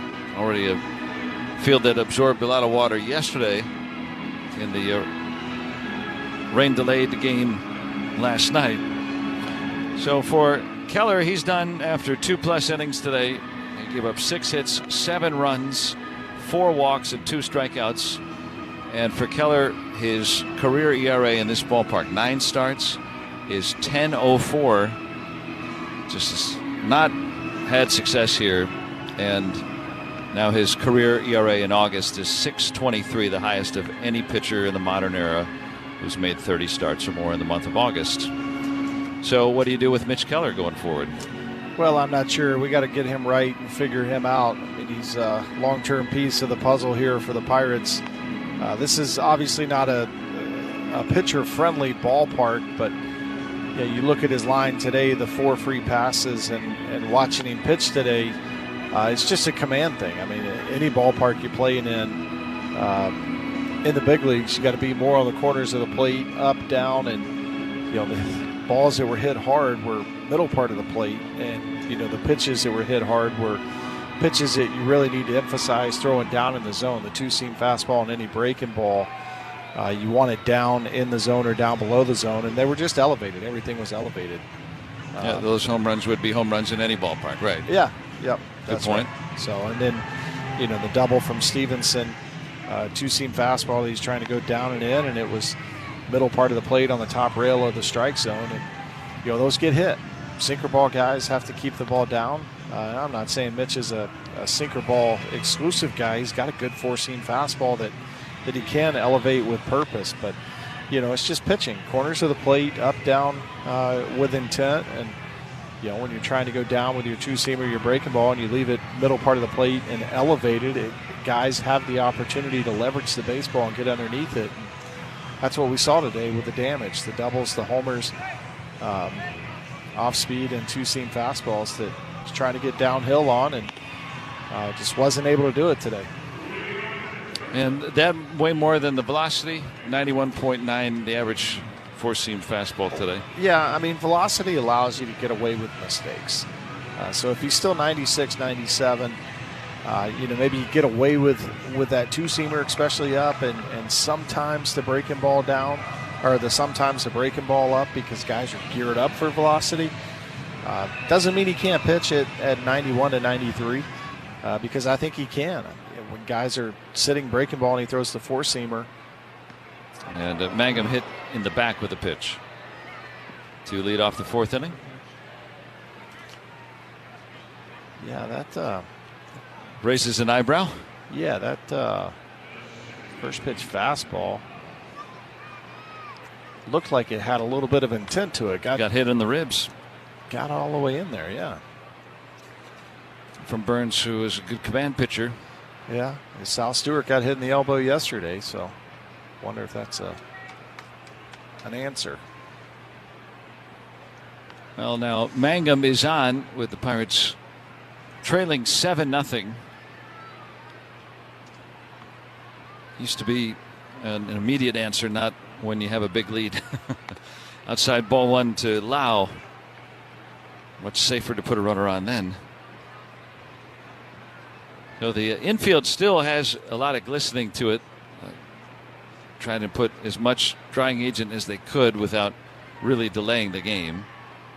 Mostly the track between first and second, it was applied, which makes sense. A lot of times you'll see stolen base attempts and the like. Probably fewer now with the score the way it is. Yeah, 7-0. You can't afford to make an out on the base pass.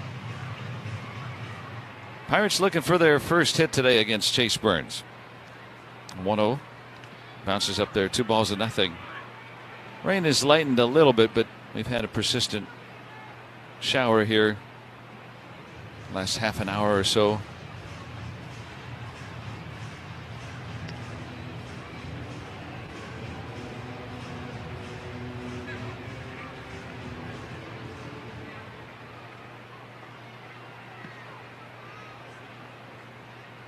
Two balls and no strikes on Brandon Lowe. He lined out his only time.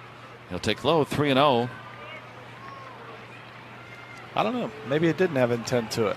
Now falling behind 3-0. He's getting rid of a baseball every pitch. He's kicking dirt off his cleats. Maybe he is having a difficult time with the elements.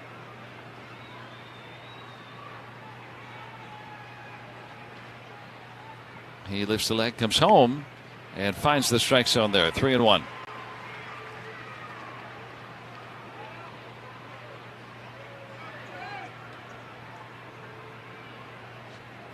Lau has a 7-game hitting streak.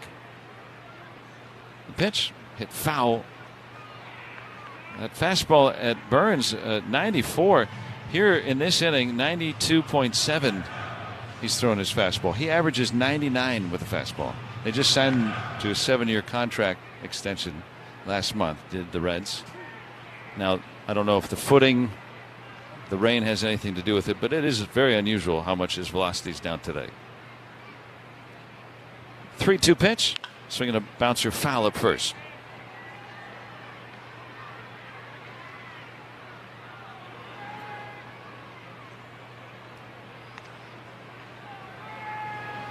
Burns goes to the back of the mound, tries to take out some of the dirt from his cleats.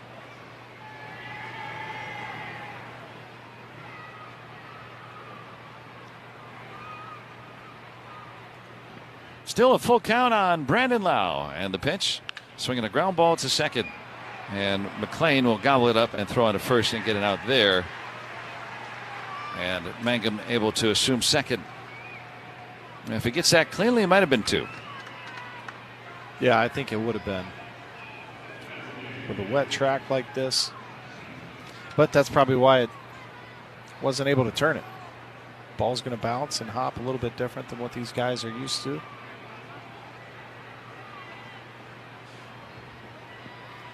Here is Brian Reynolds swinging a ball lofted to left, but foul, and heading toward the seats. It will be just barely foul. Wow.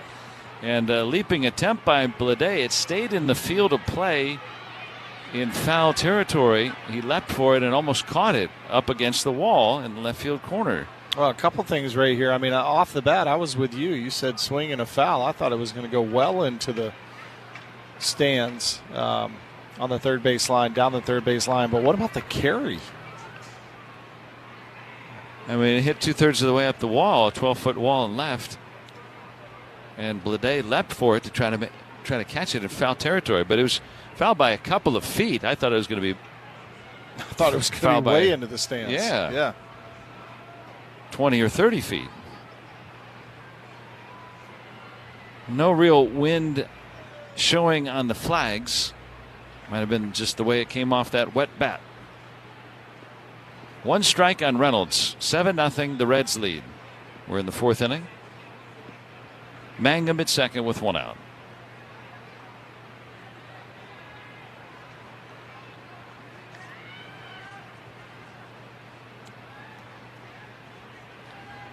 Burns delivers.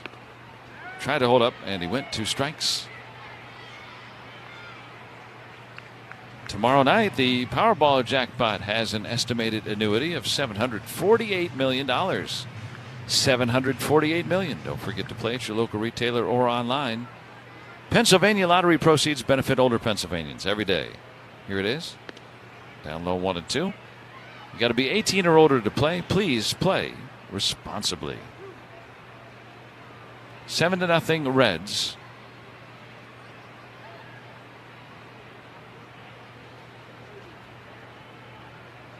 And a 1-2. Swinging the ball roped into center. Base hit. Mangum saw it through. He'll tag third and score. RBI single for Brian Reynolds. And the Pirates are on the board with their first hit and first run today. It's 7-1 Cincinnati. A good piece of hitting right there from Brian Reynolds. Think a big part of the field with 2 strikes right there. Got himself a fastball. Just shot it right back up where it came from. Jake Mangum. I love watching Jake play, man. Wet field. He's going to be safe by a mile, but he was in top gear all the way around third base till he touched home plate. Here's Valdez, and there's a strike. His dad, John, was a defensive back for the Chicago Bears in the NFL for 9 years. Played on a lot of muddy fields at Soldier Field in Chicago. 0-1 outside 1-1, and he's definitely the apple doesn't fall far from the tree with Jake Mangum. Yeah, hard nosed. And if you've seen Jake Mangum, you know, not a big guy, he's a faster guy. And his dad, you know, roughly the same size.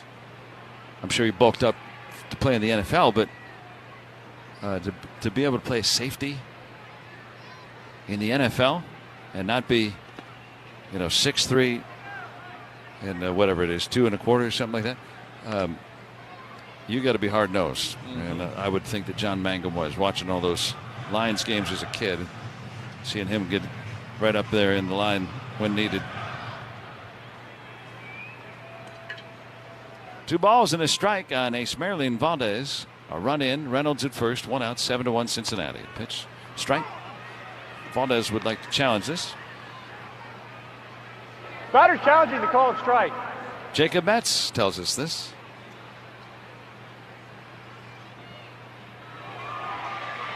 Cross confirmed, pitch is a strike. Pittsburgh is out of challenges. Here in the 4th inning. Pirates go 0 for 2 today. The Reds have the best ABS challenge rate in baseball. The Pirates the poorest. And now umpires are directing that the grounds crew come out and apply more of the drying agent. You're starting to see the water pool up in the infield now, where you see standing water, and that's beyond the ability of the field to hold it. So they have to halt things here with a 2-2 count. Not delaying the game, but we're going to have about 5 minutes here where the crew has to get that infield playable. You're seeing ponding, and that's just too much. So the umpire is very much right. Did see one time in independent baseball years back, there was a man named Keith Williams, played briefly for the Giants. He was on the St. Paul Saints. I'll never forget it. It was one of these days where it just kind of rains lightly. You play through it, but cumulatively by the end of the game, it starts to add up. And the Saints, I don't know if they do now, they're in a new field. They played kind of at an old high school field, Midway Stadium. They didn't have a tarp. Oh, yeah? They traded their tarp for a pitcher years back. Nice. And so when Keith Williams slid in to second base on a particular ball, there was literally a 7-foot wave behind him. And then they halted play and called it for the day. Well, that might have been what would happen, not so much on the sliding side of second base, but the shortstop side of second base is where the biggest pooling and where they're working at now. Try and dry some of that up. Yeah, this is getting to the point where it's starting to become unsafe, kind of the footing of guys, not only the base runners, but the fielders and position guys. So, yeah, the umpires being very responsible in making sure, you know, don't want anybody getting hurt because of field conditions. And Dan Bellino was asked by a pool reporter yesterday. The way it works is if you want to talk to the umpires, one reporter can be selected amongst the whole group, and then he or she will go in and talk to the umpires and then share that information with the entire group of writers. And Dan Bellino was asked about yesterday's game. You know, why did you start? It was raining hard at times. It hasn't rained this hard or that hard as it did yesterday here today. But why was the game started? Why was the game continued? He said that Major League Baseball, the commissioner's office, wanted the game to start on time, and then it was up to the umpires once the game started when to pull the tarp.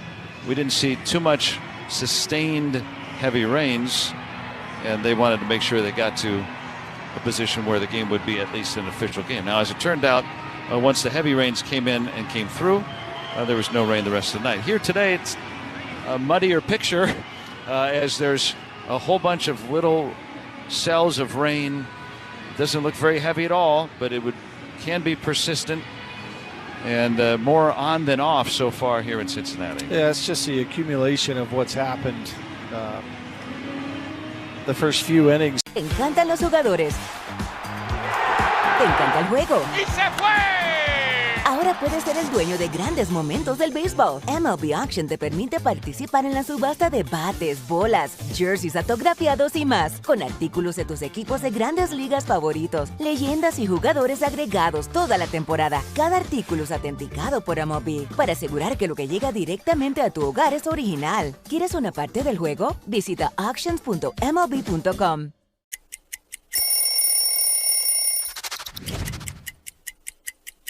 Well, when we moved downtown San Diego from Qualcomm to Petco Ballpark, new uniforms were on the way, and this is the Padre home white. This jersey is from 2007, which was a career year for myself, winning a Cy Young. There's some different memories that stand out. One in this uniform against the Braves, where I struck out a Padre record 16, wearing this jersey, trying to make the Padre and the Friar faithful proud.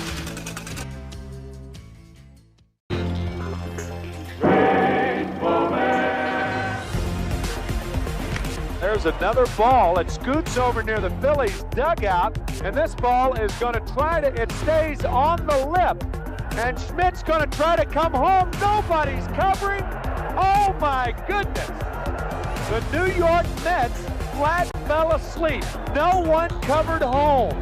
I have never in my life seen that. Are getting worse, and so there are about a dozen or more grounds crew members working on the field at one time, and then the others are shuttling in that drying agent that they have stored to try to get the infield playable. Now, why are we playing? Well, first of all, this is the final scheduled meeting between these two teams for the season. And the Reds do have an open date tomorrow. The Pirates do not. They are traveling to Milwaukee to take on the Brewers, so there's no logical time to halt the action and then try to make it up. You got all day. It's a day game here today, so trying to get through it. But if the field becomes unplayable, there's no continuing no matter how it is. So that's why they're really trying to salvage that infield right now that's taken on a lot of water here this afternoon. Yeah, and I heard in the elevator yesterday, I didn't fact check it or confirm it, but it makes sense that, you know, the only day that would line up for the rest of the year between the Reds and the Pirates to come back and play a makeup game, the Reds already have a scheduled doubleheader on that off day.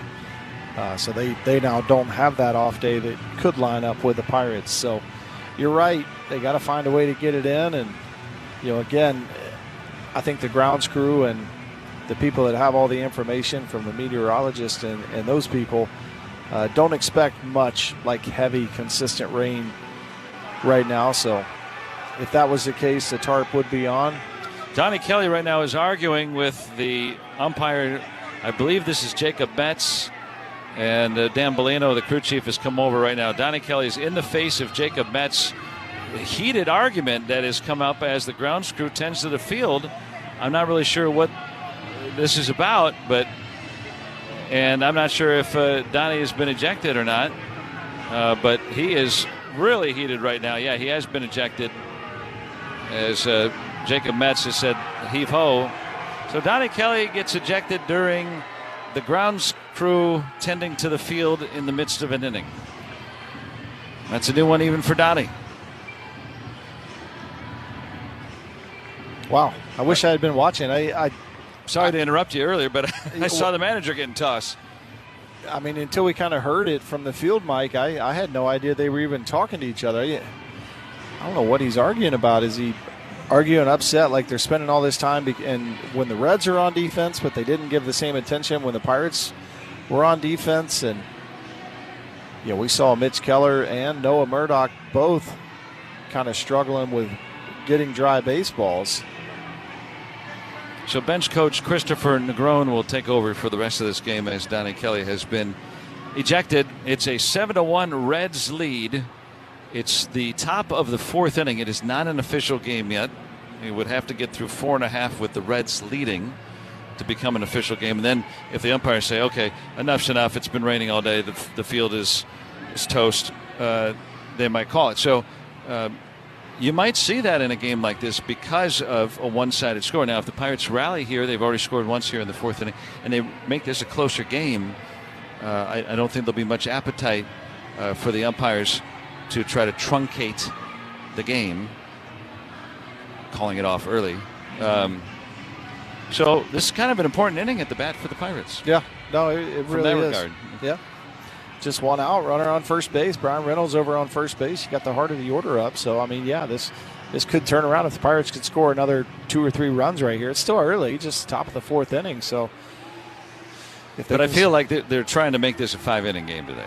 Yeah, I have a feeling that that's kind of where we're heading with the persistent rain. Now, if the rain lets up and the sun comes out, I think that renders that moot. But if it stays raining, I don't know how much more this field would take. I mean, they've got it where it looks somewhat playable now for the most part, maybe a little bit more work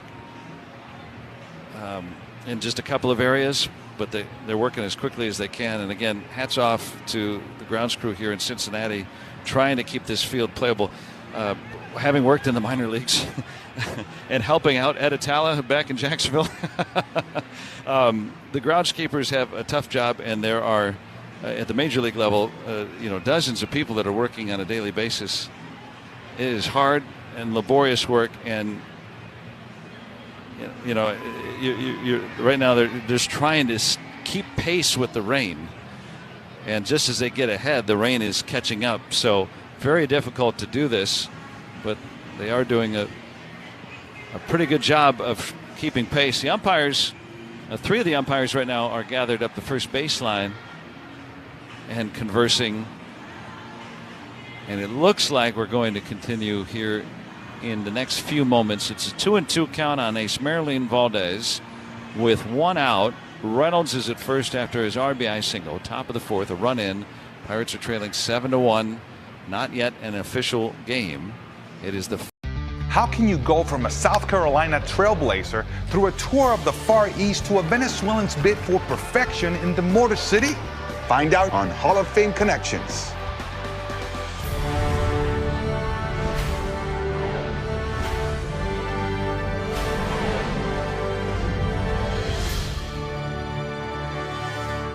Following in the footsteps of those legends named Robinson meant that Dobie didn't always get the attention or the credit that he deserved. Baseball can be a little bit different, and things aren't always perfect, right? Biz, born James Raleigh Mackey, was a member of the 1923 Hilldale Club that won the first ever Eastern Colored League championship. This was reality Yeah. for these players, and speaks of the segregation, a very somber time. In 1927, Biz Mackey took part in a 48-game tour of Japan. The 1927 tour was initiated by Japanese-American baseball pioneer Kenichi Zenemura.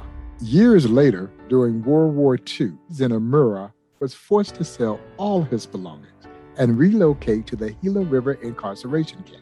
They're being denied their freedom, but baseball provides hope, and it gives them an expression of what it is to be an American. You realize the gravity of the situation, and baseball is that which transcends all of it. So in 2006, the Tucson Sidewinders, a AAA team for the Arizona Diamondbacks, commemorated that high school game that had been played at Zenemura Field. And then later that season, the Sidewinders win the championship of the league by beating the Toledo Mud Hens. And on that team was Ryan Rayburn. He watched his Detroit teammate, Armando Galarraga, toss his famous imperfect game. Another reminder that baseball will always bring people together. Catch every episode of Hall of Fame Connections on MLB.tv and discover your own connections to the game at baseballhall.org. Parked over this ballpark. Contreras is chewing on the tape. Yeah, why use a pocket when you could just eat it? Who knew? Who knew boys of summer need a cup of hot soup bone broth? MIT, is that you? That looks like the catcher's play all the way. So Manny was going to make a double play, and in the way was the runner, Arias. I think it went off his glove and over the wall, and it's a home run for Torrens, who was not sure. That was bizarre. Time for the great mascot race. Here's the pitch. And they're off. They're neck and neck. Look at them go. Listen to the cheers. They're heading for home. It's too close to call. Here's the play of the plate. It's Screech. Congratulations on winning the great mascot race.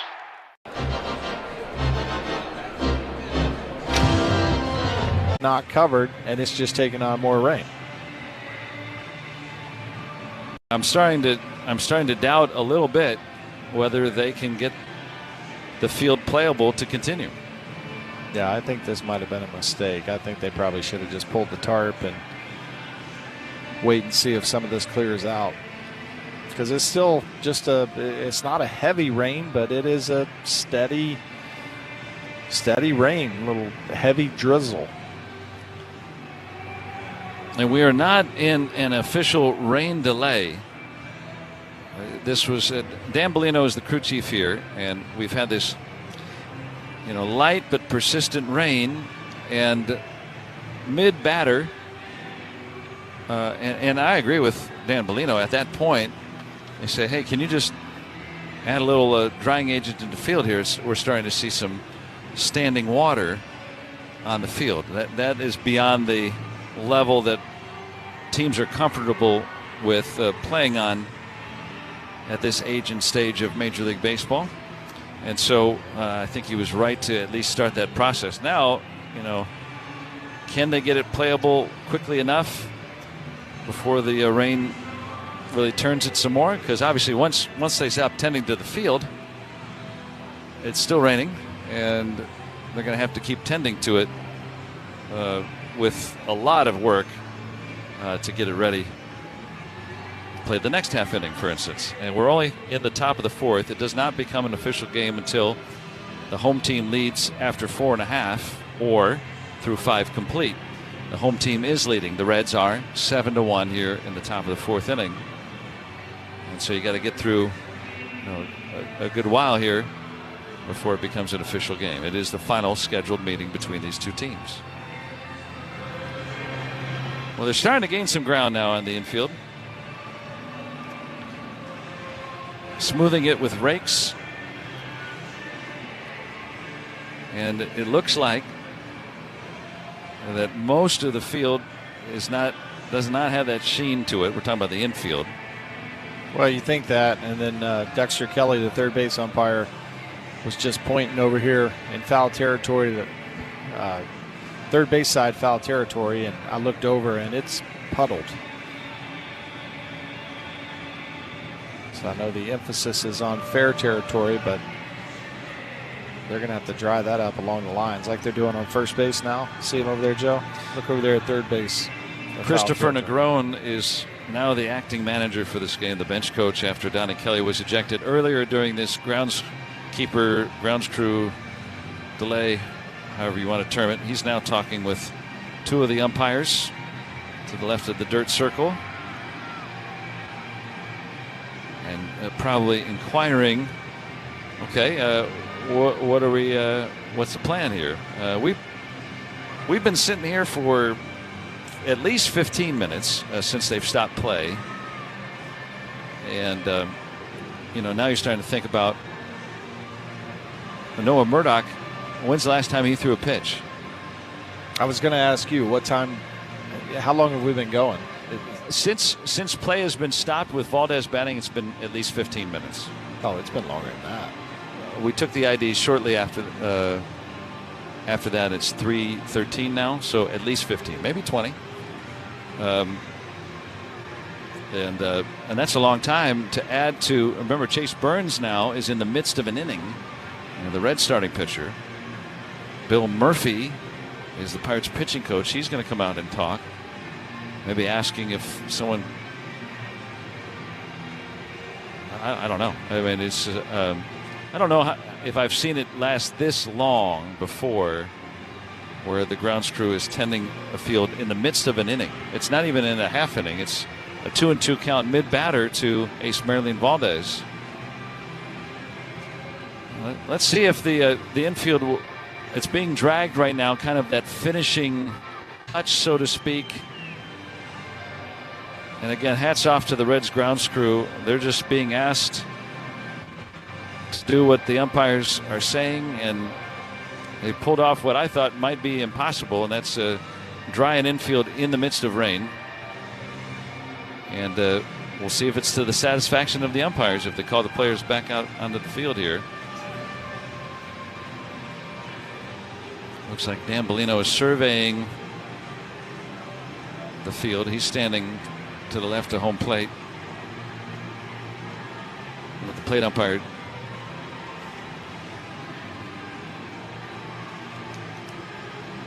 and the grounds crew still doing some dragging work. Still applying some more drying agent up, like you pointed out, Matt, in the foul territory, just around the bases. I mean, that is where, if let's say a runner is rounding third, he's going to step through that area.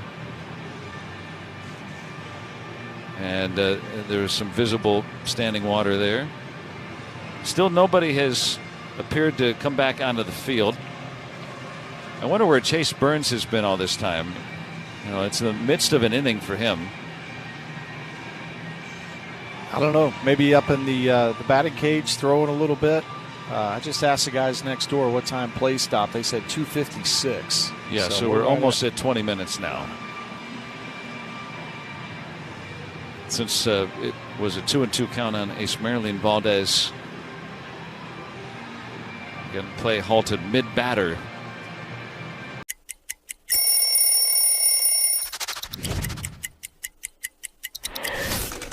Wow. Old school D-backs jersey. This was our alternate jersey that we wore on Saturdays. I was the first team to wear the new colors. They called it Sedona Red. Don't mess up that color. Every time I wore this jersey, I would wear the high socks, black jersey, black hat. I just thought it was a really smooth look, and this is one that I'll never forget. There's a lot going on when Ohtani pitches and hits. So there goes Ohtani. Shohei lighting up the highlights already. It's a leadoff home run after he struck out 3 at the top of the first. And the Dodgers lead it 1-0. He hit 55 in the regular season, a Dodger record. And he's gone deep for the 3rd time this postseason, his first of the championship series. It was a defensive play so iconic that we simply call it the catch. This is the glove Willie Mays had when he made that catch. This is great. Oakland pitcher Dave Stewart was named the World Series MVP. It really comes from, like, the kings of Siam would give their courtiers white elephants, which were sacred animals. They need to know this story. That's amazing. Nobody could steal a base like Ricky. I'm the greatest of all time. Thank you. So imagine making steals in these stuff. So these are tie cups. And these are tie cups. So what I want to know is, were they ever swabbed for the DNA of opposing pitchers? Roberts is no stranger to stolen bases himself. That's what makes him special, is that everybody knew he was going to steal. Roberts is going. Safe. You know what they say, one great play deserves another. Go to baseballhall.org to plan your visit to the National Baseball Hall of Fame and Museum in Cooperstown, New York, and catch every episode of Hall of Fame Connections on MLB.tv. The first thing people realize is the history of Montgomery, and that history is real. So while that history is in the past, it also helps us move forward in a positive way. Just like a lot of other of the 120 minor league teams, the baseball is not what we do, right? The Tampa Bay Rays do a phenomenal job of sending amazing athletes here, and we let them handle the baseball, and we handle everything outside the line.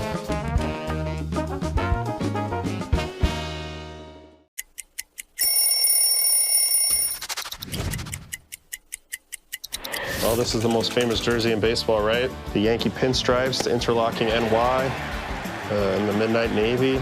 I was a Yankee fan growing up my whole life, die hard, and became a free agent after 7 years with the Rockies, and I wanted to be a Yankee so bad. Putting this jersey on for a headshot for the first time, it felt different than any other shirt I'd ever put on in my career.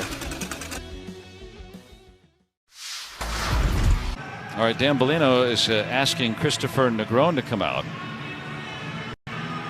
He has not yet motioned to the players to return to the field. Oh, here we go. Here comes Burns and Stevenson. Yeah, one of the other umpires went into the Reds dugout, or toward the Reds dugout, and said, all right, guys, we're going to continue play. And Bellino talking with Negron. Again, Donnie Kelly ejected a little while back during this stoppage. And I would think that there's a really good chance that the Pirates cannot use Noah Murdock anymore. And again, on a night or a day where the Pirates bullpen is a little thin, that causes a further disadvantage. So Negron talking to his hitter Valdez and motioning a little bit, giving him some instruction, probably relaying what he was just told by Dan Bellino, the crew chief. So Burns now back to the mound for the Reds, and having some warm-up tosses. We're in the top of the 4th inning, and the Reds have a 7-1 lead. There is one out. Reynolds has an RBI single, and he's at first base.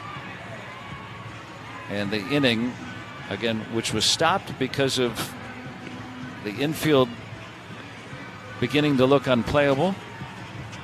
The Reds grounds crew for the last 20-plus minutes has feverishly doctored the field so that it can be in playing condition. I'm sure it's a bit beachy out there and a little bit thicker. Not a great track, but not looking to probably run any more than you need to in a 7-1.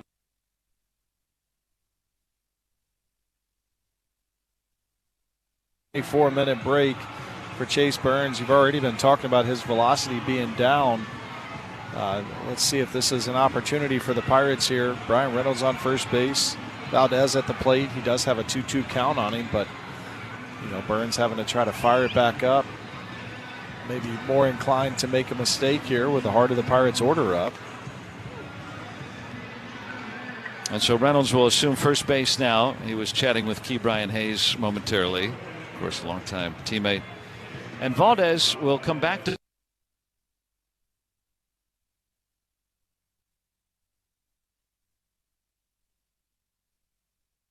just a stoppage in play.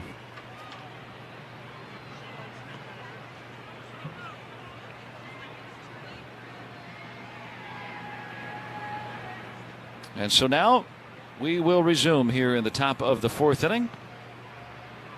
Light rain still falling, but lighter than it was. And the pitch is down and away. A slider from Burns. 3 balls and 2 strikes. It was a 25-minute stoppage.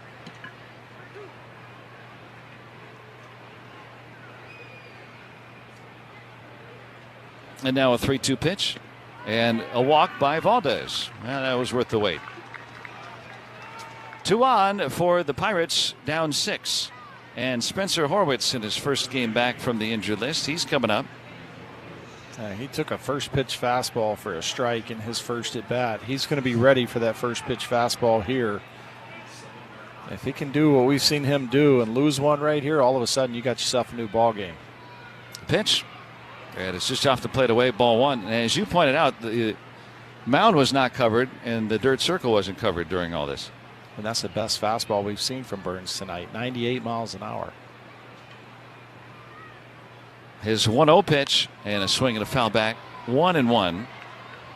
It's kind of like a halftime. Yeah, that's a good way to put it. Just come back out, second half, had a little more velocity. Ron Marinaccio is warming for the Pirates, so that looks like that will be it for Murdock. 1-1. Swing and a foul back. 1-2 on Spencer Horwitz.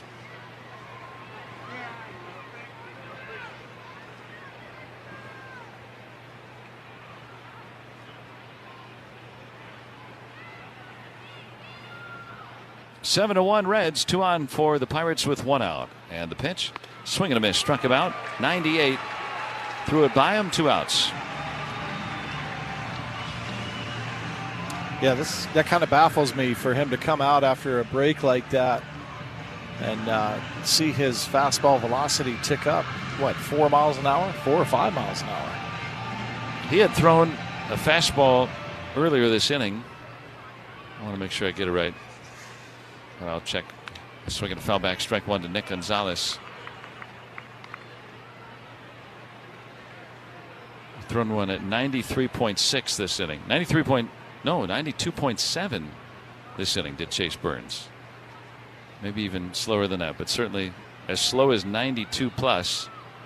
Swinging a bouncer right back to Burns. He'll go to second for the 3rd out. Interesting. I think the little break, he forgot how many outs there were. Can't blame him. A lot of baseball fans have some familiarity with the T206 American Tobacco card set.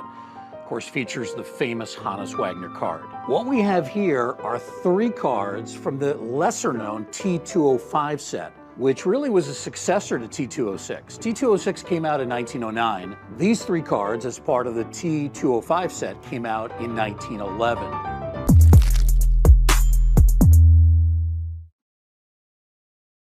He's still back. He will leap, and he caught it.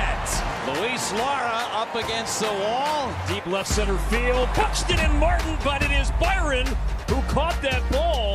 Collins is onto the track. He's at the fence. He leaps. He grabs it. He robs Riley Green of a grand slam. Nico steals a run. Heads up play and great athleticism. Harris leaped, and he just robbed him. What a play by Michael Harris. Bellinger goes back. He leaps. He's got it. That's why he has that gold patch on his glove. Going back to the track near the wall. Jumps up and makes a remarkable catch. Bends under it. Makes the one-hand catch. Here comes Freeman. Here comes the throw. It's a good one. The slide. Out of the play. It's a squibbing ground walk. Caballero diving play. From his knees. He throws out Bohm. Coming on, Cam Smith with a sliding catch. Cam takes one away from Murakami. Stopping short by Williamson, gets up and throws him out at first to retire the side.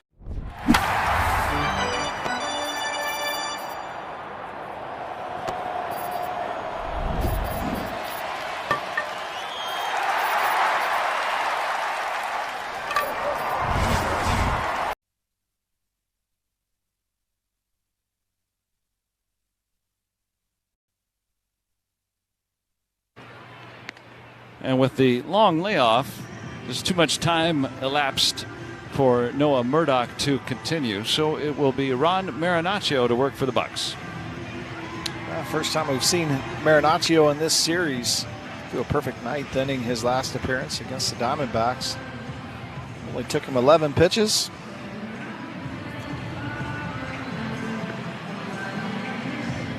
Those early trade guys that Ben Cherington has tried to bring in to shore up the back end of this bullpen for this Pirates ball club, but tough situation to come in here in the 4th inning. Likely going to look for multiple ups out of Ron Marinaccio in this ball game today. And so Murdock inherited the bases loaded and nobody out from Keller in the 3rd inning. He allowed the 3 runners to score, but no more. So officially 1 scoreless inning on his ledger. And a 25-minute stoppage to groom the field. Swing and a foul and strike 1 to J.J. Bleday. Keller went the first 2+, gave up 7 runs, walked 4, struck out 2. And then Marinaccio here gets Stevenson and Lowe to follow. Pitch. Back with a strike, and it's 0-2. Former Yankee and Padre out of Toms River, New Jersey.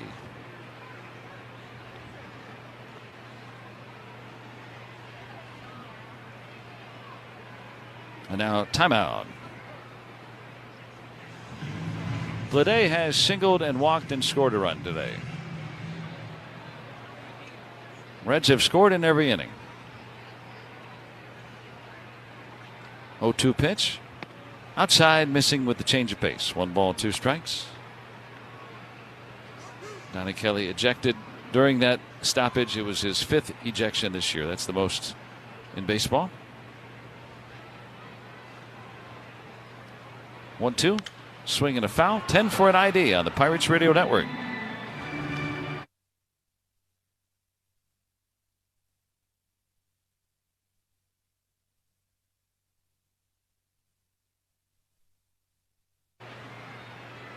Seven to 1 Reds. Were in the 4th. 1-2 is down and in. 2 balls and 2 strikes on Bleday.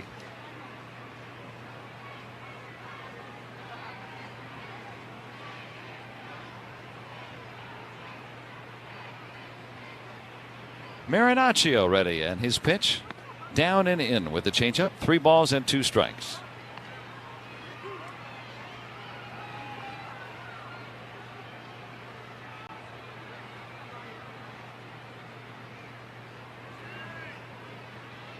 Full count on the Reds leadoff man, and he walked him. Missed with a fastball. Keller walked 4 today, and now the first from Marinaccio. Youth baseball and softball day. The next one is coming up on Sunday, August 16th against the Red Sox. It's a 1:35 game, and youth softball and baseball day presented by Sheets. Come on down to the ballpark with your team and get more information at pirates.com/youth softball or /youth baseball.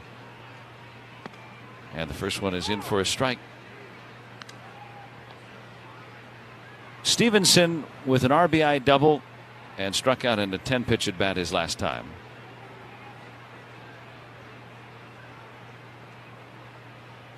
The pitch from Marinaccio fouled back, and now 2 strikes. That was a bigger sweeper right there. Got ahead 0-1 with a cut fastball. Marinaccio also has a 4-seamer and a changeup. Saw a changeup in the at-bat to J.J. Bleday. Doesn't overpower you with a fastball, 93-94, but he gets a lot of arm side run to it. The pitch, and it's over below. 1 ball and 2 strikes.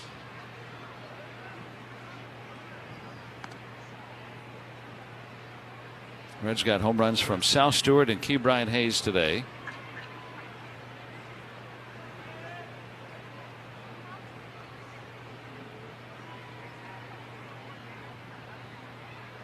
And the pitch, lined off Marinaccio, deadened by the mound. He recovers, throws to first, low, and called out.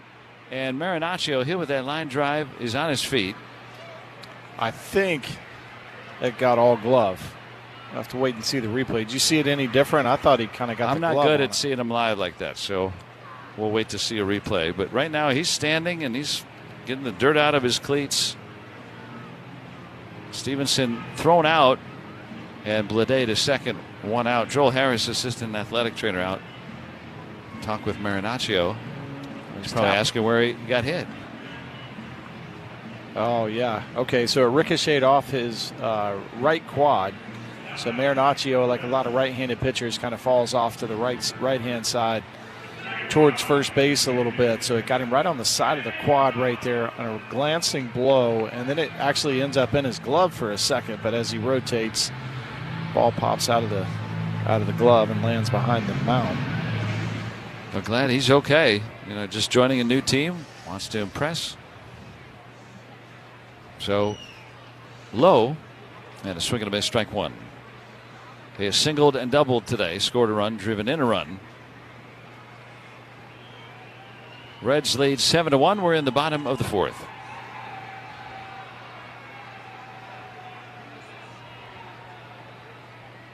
And the pitch, and it's down low. 1 ball and 1 strike.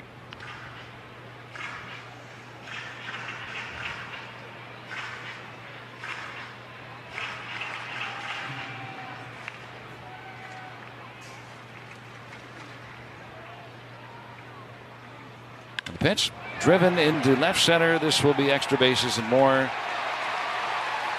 Easily scoring Bleday from second. Low with his second double in as many innings.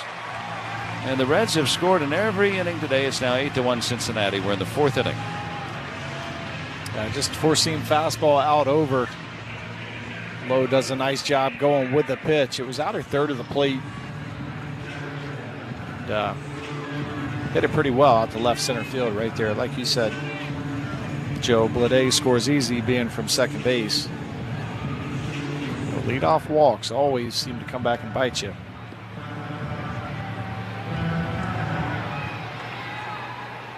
And now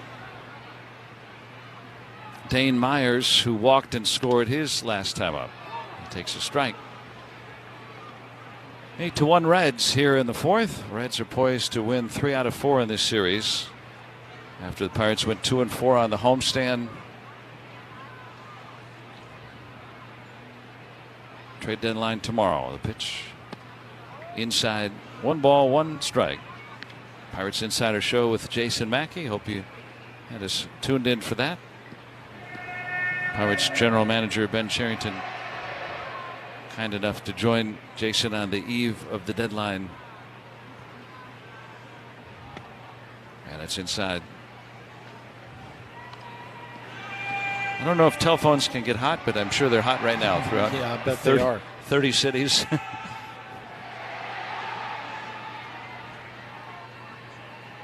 2 balls and a strike on Dane Myers. Marinaccio coming home. Swing and a miss. 2 balls and 2 strikes.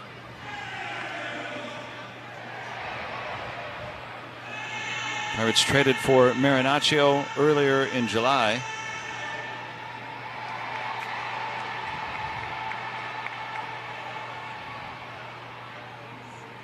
Now the pitch. They had a little bit low that time with a sweeper. 3-2 on Dane Myers. There's 1 out in the 4th inning. Reds have scored 8 runs. Pirates have gotten 10 outs.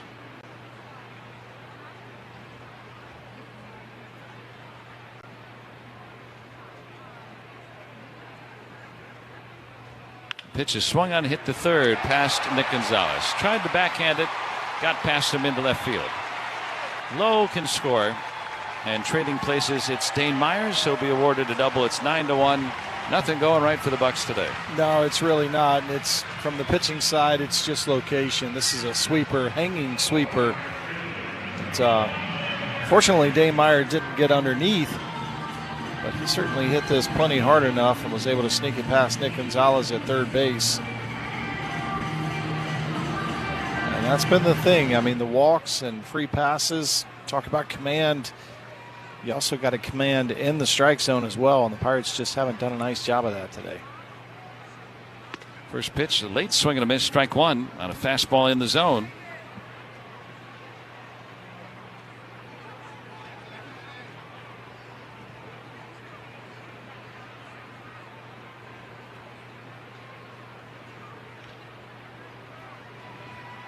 Here's the pitch. They had a swing and a miss on a sweeper. Now 2 strikes.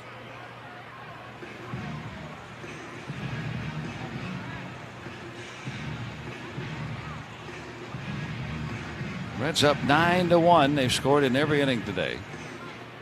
Myers at second with 1 out.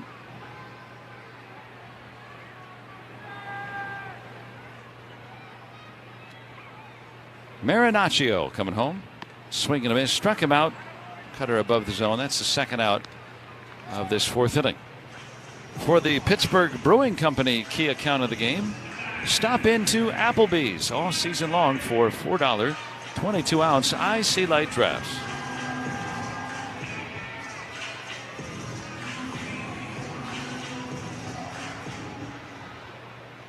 Matt McLean has struck out and lofted a sac fly today. And the first one to McLean is a strike. He's the only Red to have not reached base, and again, he has an RBI.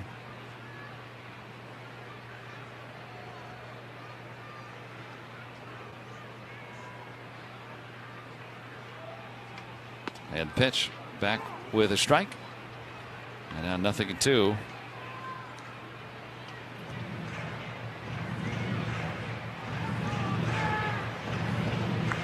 Two in for the Reds in the 4th. Looks like the rain has all but stopped. Popped up third base side. Nick Gonzalez into foul ground. And he'll make the grab to end the inning. Reds add 2 more, and through 4 innings, here this afternoon from Cincinnati.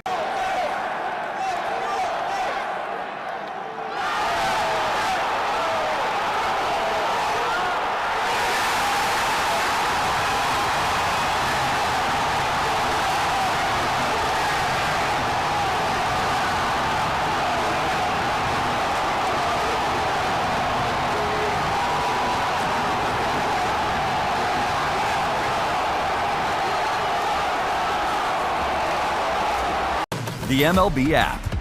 Yeah, it's got game. This game.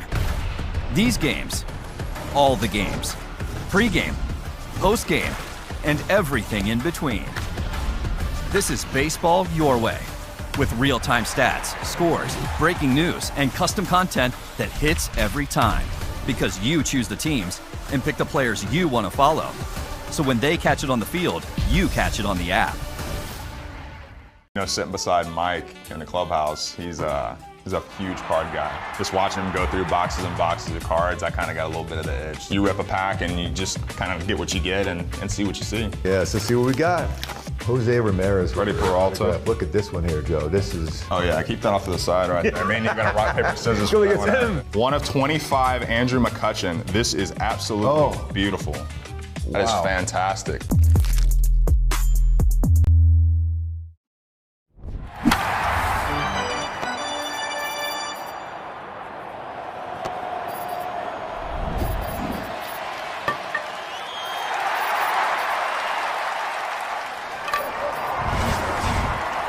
Are you up for the challenge? Find your future with us at IUOE66.org. Fifth inning coming up, and it's brought to you by the IBEW Local Union number 5. 9-1 Reds. Chase Burns delivers up high for ball 1, 95 miles an hour. It's Endy Rodriguez, Jacob Gonzalez, and Jostinson Garcia. Strike. 1-1. Pirates got their run on an RBI single by Brian Reynolds in the 4th. That is their hit today. 9-1 Reds. Pitch swung on and missed. Slider 1-2 on Endy. Rain coming back just a little bit again. It's really light.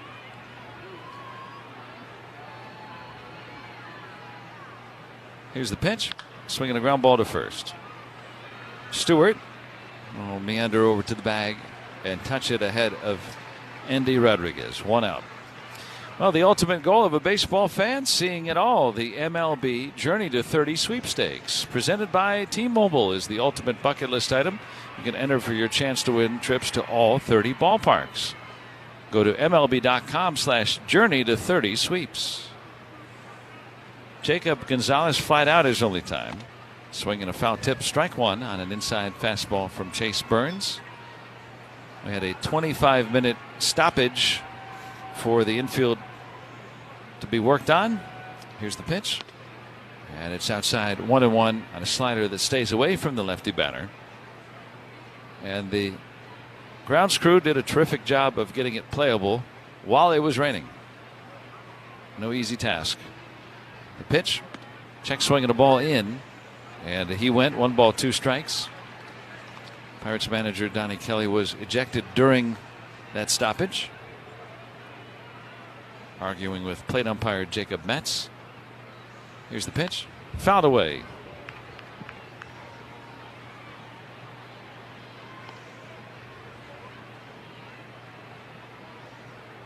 One and 2 on Jacob Gonzalez. First round pick of the White Sox a few years back. Pirates got him in a trade earlier in July. Pitch. Ball golfed into right. That's going to get down for a base hit. Took it down and in slider. Stayed with it and put it into right field for a 1-out single. We need a bunch of those right now, Joe. See if we can get a couple of guys on base as we get ready to turn the lineup over here. The downside facing a guy like Chase Burns with a 8-run deficit in the top of the 5th inning is you're most likely going to go up with the approach of having to take a strike. And Garcia does take, but fastball missed the mark, down low, ball 1. Burns bidding for his 13th win. It would be his 12th consecutive winning decision. Needs to get through the requisite 5 with the Reds leading 9-1. Big rip and a miss. 1-1 on Garcia. The last Red to win 12 straight decisions was Brooks Lawrence. I have a baseball card of him.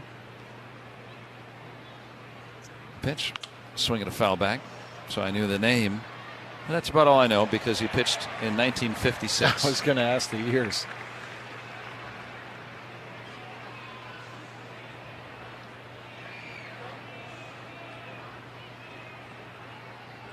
One and two. Burns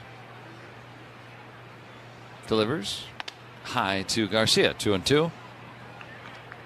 Struck out back in the 3rd inning.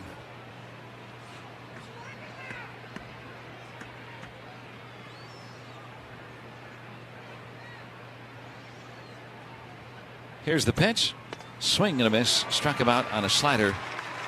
2 are gone in the Pirates' 5th inning. Reds leading 9-1. Come on out to PNC Park. Bring out your family and friends, co-workers. Group tickets. They come with price savings. You can include loaded value. Basically money on your ticket. You can use for merchandise, concessions. Swinging a foul, strike one to Jake Mangum. When you want to purchase group tickets, check out pirates.com/groups.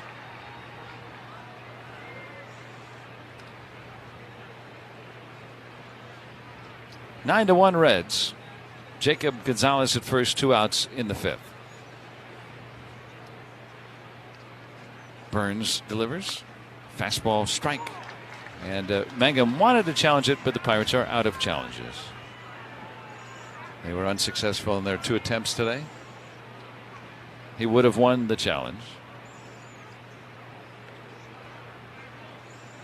But now it's 0-2. Mangum has scored the Pirates' run today. Swing and a miss, down on strikes. To the bottom of the 5th in Cincinnati, it's 9-1 Reds here on the Pirates Radio Network, presented by Iron. The MLB app. Yeah, it's got game. This game. These games. All the games. Pre-game, post-game, and everything in between. This is baseball your way. With real-time stats, scores, breaking news, and custom content that hits every time. Because you choose the teams and pick the players you want to follow. So when they catch it on the field, you catch it on the app. Line to center field, and it's a diving catch from Dalton Varsho. One of the best defensive center fielders in the American League. Montgomery going back. He made the catch at the wall. Okay, rookie. That's how you bring it back. Long run for Langford, but he'll reach up and make the catch. Full stride into that corner. What a nice catch by Wyatt Langford.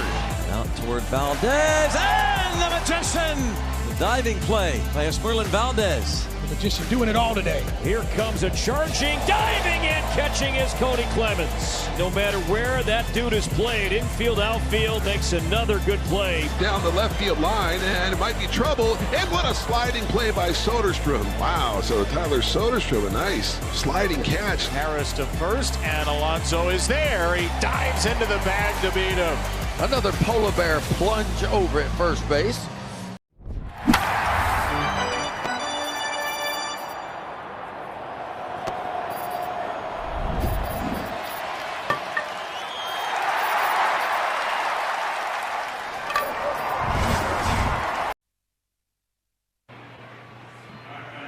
Pirates are trailing 9-1.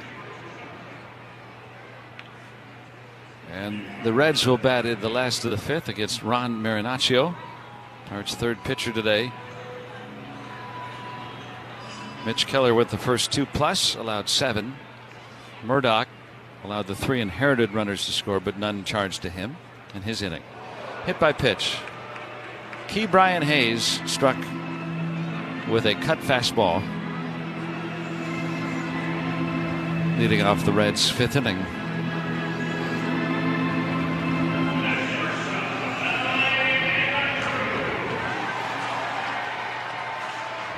Lucky Brian doesn't use that elbow guard, so it hit him kind of in that area.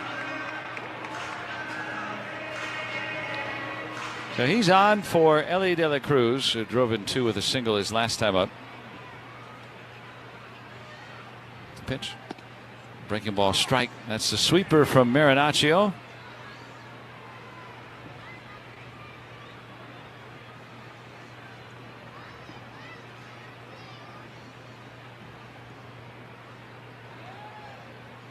The right-hander delivers.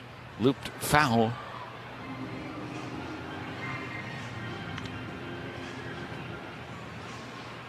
Marinaccio had not pitched since Tuesday. He was part of that World Baseball Classic Team Italy, managed by former Pirate Francisco Cervelli. Ball to the backstop.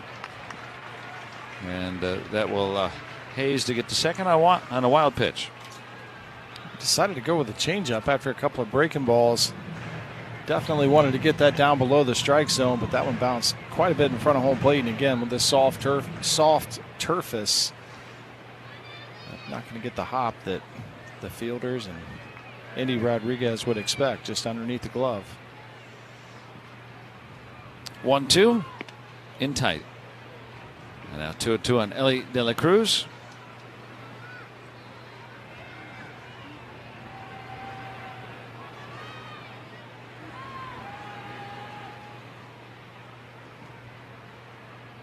Here's the pitch. Breaking ball fouled away. Big sweeper. That's like if you have that real firm mattress you're used to, and then maybe you go to a hotel bed, and then pretty soft pillow top. A little bit different.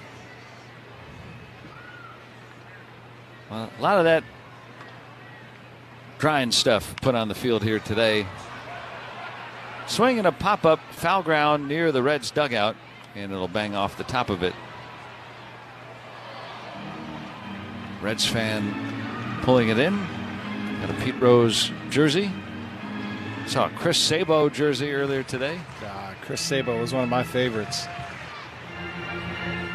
Love watching him play. Was that 90s World Series team that he was on? Yes. Yep.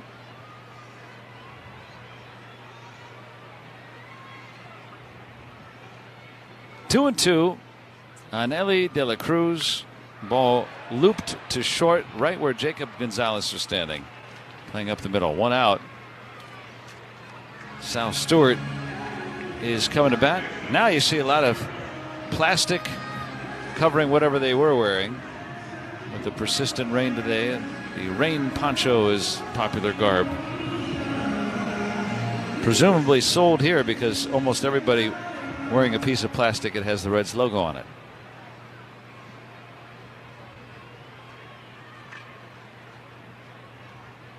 Stewart hit a long home run in the first, second deck number.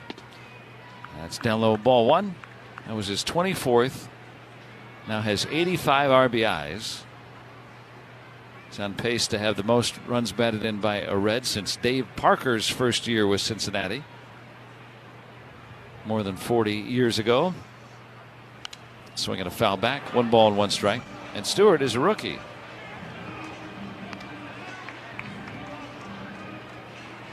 High school selection by the Reds, 32nd overall pick in the 22 draft.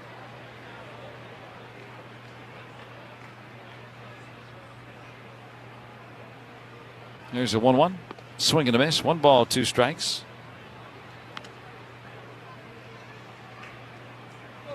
Want to get that one down. That was a sweeper. Sweeper is what Sal Stewart hit out off Mitch Keller in the first inning of this ball game.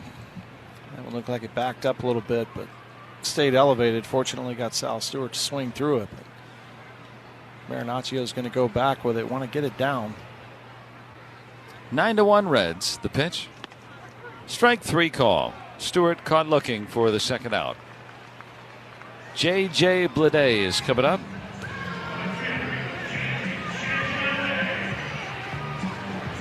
Every time a Pirates pitcher has a strikeout in August, Coppers donates $25 to Visibility Pittsburgh.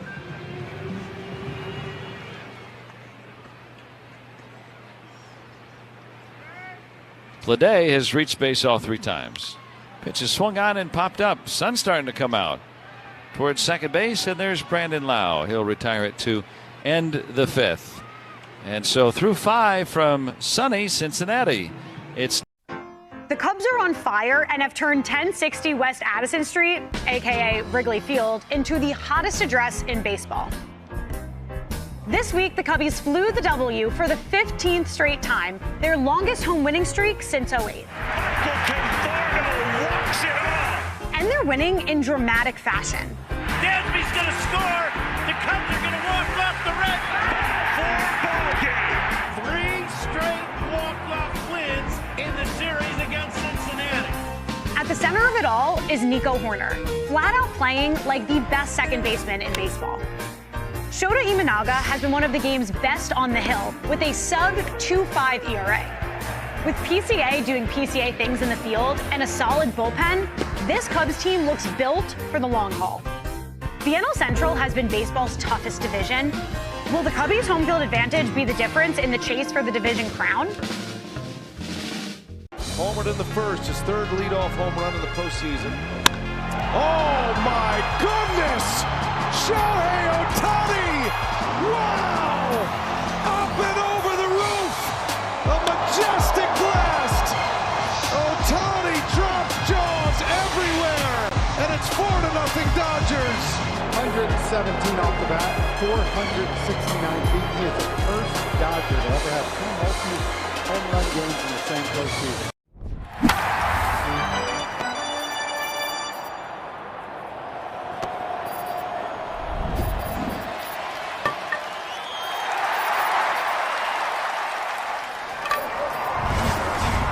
Manufacturer's warranty, so you can buy with confidence at Levin Furniture and Mattress. Let's try the 6th inning here today. And our 6th inning brought to you by the operating engineers of Local 66. Reds 9, Pirates 1. Brandon Lau will lead it off. Brian Reynolds and then Esmeralyn Valdez. Chase Burns returns at 74 pitches. Trying to win his 13th. High and away, ball 1. Christopher Sanchez of the Phillies and Sonny Gray of the Red Sox. The only 13 or more game winners in baseball this year so far. There's a strike. Now 1-1 on Lau. 0 for 2 today. Pitch. Now low and away. 2-1.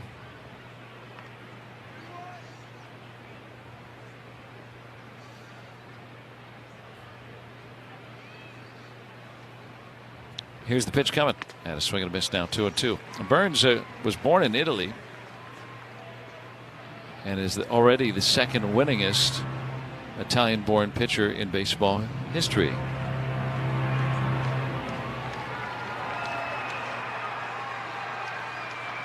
Marino Puretti, who pitched in the American League post-World War II, won 30 games. Now is down on strikes looking. 1 out. I saw a couple of sliders there and then four-seam fastball right at the bottom of the zone on the outside corner. Thinking it was going to break down and off. It just held true. Burns has struck out 7. Reynolds had the first Pirates hit today. I got another one from Jacob Gonzalez following.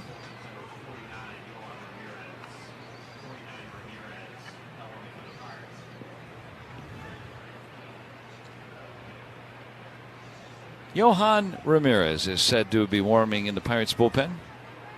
Here's the pitch. And it's outside. 2 balls and no strikes on Brian Reynolds. 1 for 2 today.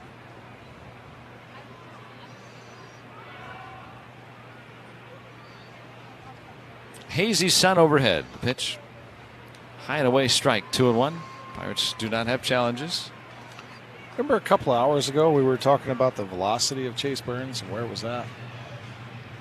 It's just gotten stronger as the day's gone on. A couple at 98 here. Yeah, prior to the field doctoring stoppage, as there's another strike, 2-2. Burns had thrown a fastball in that inning clocked at under 93 miles an hour. Now maybe it was a changeup, I don't know, but he had thrown some other fastballs, 94, 95. Clearly he was doing that for sure. 2-2, swing and a miss, struck him out. Now he's zipping the ball in there at 98 routinely, and then that slider, a fierce one, able to strike out Reynolds. That's 4 straight strikeouts and now 8 today for Burns. That slider is really good.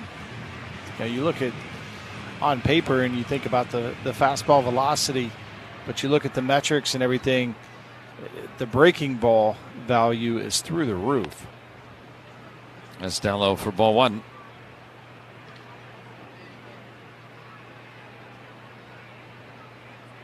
Valdez might have something in his eye. We'll pause 10 for an ID on the Pirates Radio Network.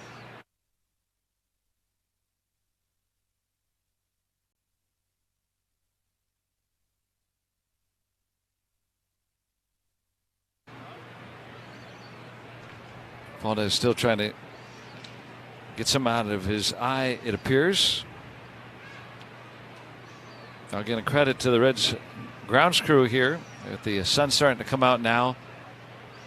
If we don't get any more long rain or heavy rain the rest of the day, this field will be just fine for the rest of the day. Swinging a foul, 1 ball, 1 strike. Not quite what they're used to, but certainly playable.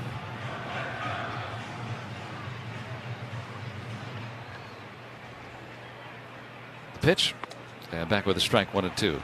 Back when we got that big snowstorm in Pittsburgh, my neighbors were kidding me because I love to build a fire in the backyard. You know, in a fire pit, not just a raging inferno. And I was trying to do it during a snowstorm, and they're saying, "What are you trying to do?" Burns, mind you, has struck out the side and has fanned 5 in a row. Here in the 6th, we'll go to the last half. It's still 9-1.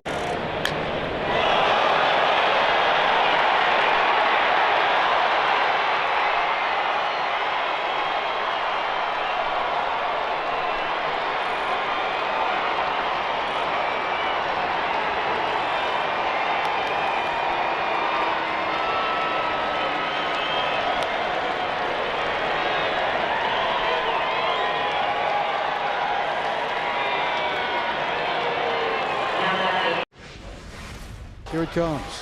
Swung on and hit high in the air. Deep right center field. It's got a chance, Thomas, at the wall, and it is off the wall, and it bounces by both fielders. Caratini scores. Lee's going to score. Royce Lewis has tripled home the winning runs. 3-2 offering. Swung on in the air. Right center field and deep. Back goes the center fielder. Leaping at the wall. It is caught! Oh, I don't believe it. What a catch by Dane Myers. Dom blasts another one dead center field. An unbelievable night here at Dodger Stadium. Sandy Alcantara on his 97th pitch gets through 7 shutout innings. The Tigers score in every inning with a 19-hit attack. Final score, the Tigers even up this series at a game apiece. Well, we certainly served it up over the plate. This is a burger fit for a home run king, the 99 burger in honor of Aaron Judge. They sell a bazillion of these at Yankee Stadium. It looks pretty good. I feel like we passed the test. What about you? I think so.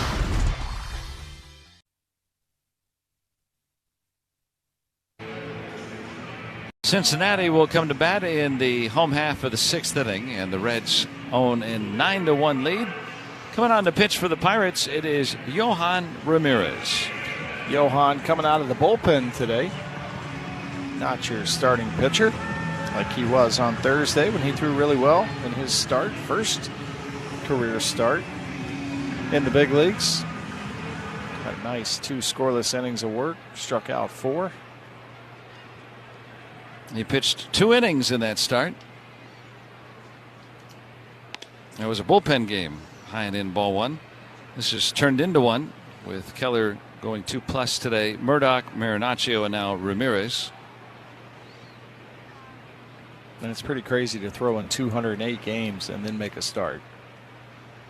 1-0. There's a strike. 1-1. Did you ever do something like that? I did not. Nope. Was a starter in the minor leagues, but everything I did in the big leagues was out of the bullpen. Now the opener concept still, over the grand scheme of things, relatively new. Outside 2-1. It's a roundabout way to say I'm relatively old. But only relatively. If you look at me, you're young. Half the audience, though, is younger than you. Half is older, and the other half is the same age. 90% of the time, it works every time.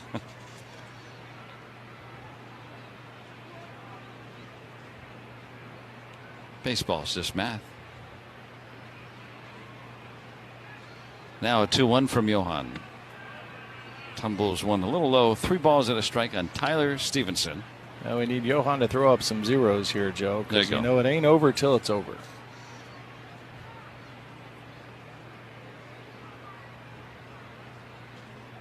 And until then, it's 9-1 Reds here in the 6th. And it's a walk to start the day for Ramirez. Ramirez coming off a July where he authored a 0.77 ERA.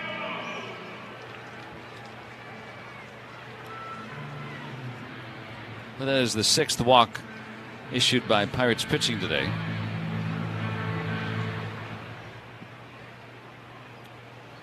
Nathaniel Lowe has singled and doubled twice. He scored 2 runs. He's driven in a run twice. And he takes a breaking ball low for ball 1.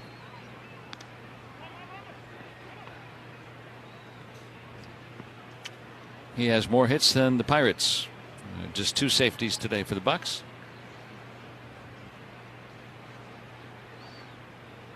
One-0 pitch. Over below. 2-0.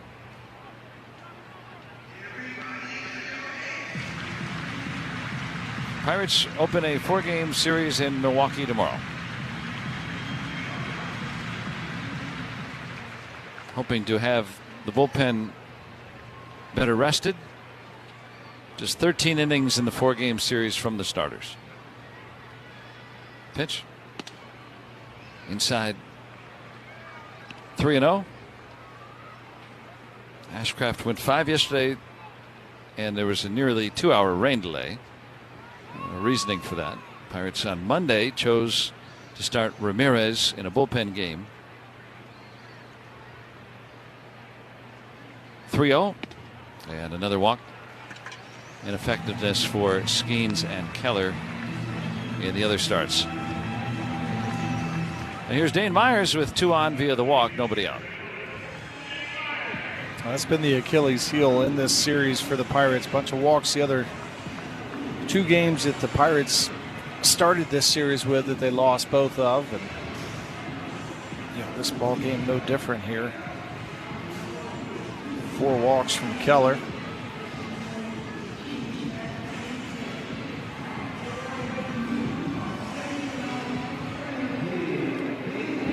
The 3 have come around to score today in this 9-1 Reds lead. Brilliant sunshine now. Clouds are starting to burn off some. Seeing some blue skies overhead. The pitch taking all the way. Myers rested the bat on his shoulder, and he accepts strike 1 from Ramirez. Myers an RBI double his last time around. 1 for 2 today. Scored a run. Walked. Here's the pitch. Taking an edge strike. Fastball at 97. 0-2 on Dane Myers.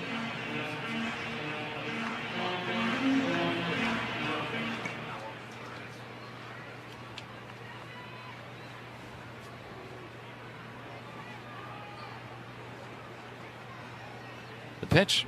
Swing and a miss. Chased upstairs and 1 out. Ramirez strikes out Myers 2 on with 1 away for Noelvi Marte. Pirates have walked 25 batters in the series. That's the most in any series this season. This is, of course, a 4-game series.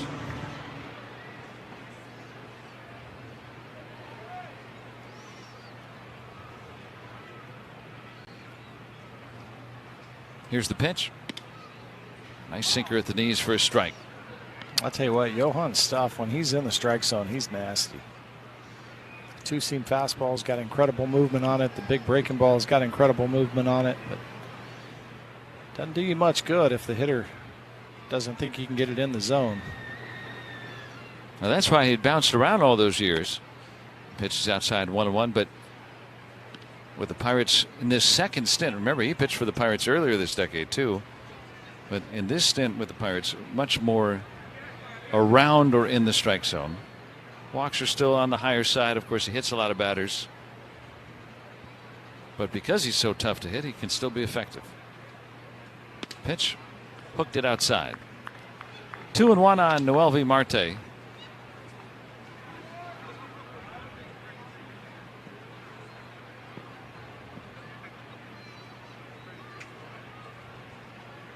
Sunshine now here in Cincinnati, but the Reds leading 9-1.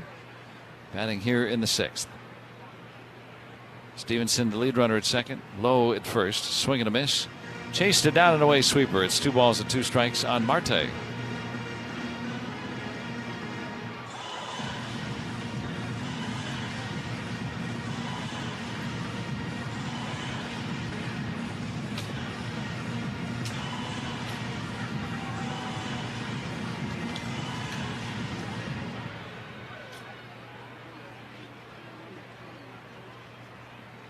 Long wait, and the pitch. Swing and a miss, again chased.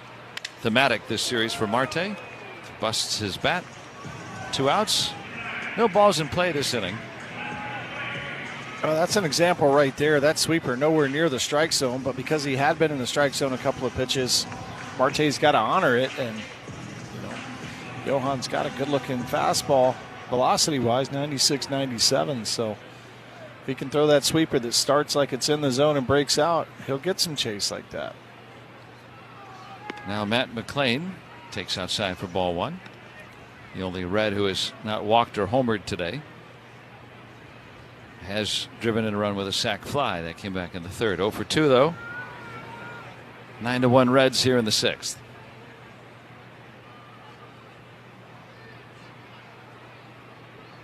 The pitch. Cracked bat, little pop up to 3rd. Nick Gonzalez is there. He'll grab it for the final out. So the 2 walks left on by Johan Ramirez through 6 innings from Cincinnati. The MLB app. Yeah, it's got game. This game, these games, all the games. Pre-game, post-game, and everything in between. This is baseball your way. With real-time stats, scores, breaking news, and custom content that hits every time. Because you choose the teams and pick the players you want to follow. So when they catch it on the field, you catch it on the app. Long run. Friedel, he lays out and makes the headlong diving catch. Rocchio in the hole, gets up quickly, throws. On the bounce, dug out by Mansardo. Holy cow, what a play. Way back onto the warning track. Oh, he reeled it in. Jacob. Fielded by Jazz, acrobatic throw off balance in time. Collins races over, dives, makes the grab. A barrel roll toward the line. Diving play with 1 hopper by Jazz, just gets up, throws it out. Dandy play right there by Jazz. Coming on, diving Martinez, he made the catch. Ball game. Slides at the 3rd, diving Graham. Barossa coming on, he dives and he's got it. What a catch. Long run for DeBear, sliding, diving, tumbling, makes the catch. At the wall. A spectacular grab, and the Reds shut out Cleveland. And in a hurry, Friedel, he slides and he scoops it. The dive is crossed and throws him out.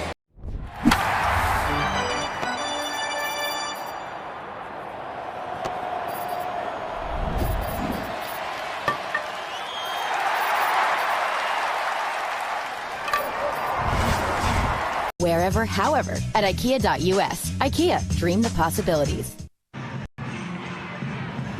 Upon the 7th inning we go, and it's a 9-1 Cincinnati advantage. Chase Burns will leave in line for his 13th win. He goes 6 innings, allowed 2 hits, a run, 2 walks, and 9 strikeouts. Struck out the final 5 batters he faced. And now left-hander Brock Burke coming on for the Reds. And Burns really kicked it into gear there the last couple of innings after that little bit of a delay, but going to turn it over with a pretty healthy lead to Brock Burke, the lefty. We saw him on Thursday night here through 1 inning. No hits, no runs. Walked 2 guys, but he also struck out 2 guys. He's 4-4 on the season with a 2.56 ERA. He's making his 56th appearance.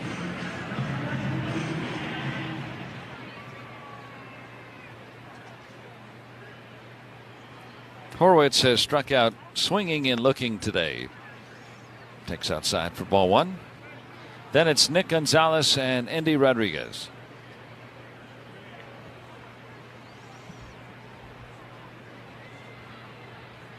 The pitch. Strike. 93 fastball. 1-1 on Horwitz. First game back for him. He had last played on June 24th.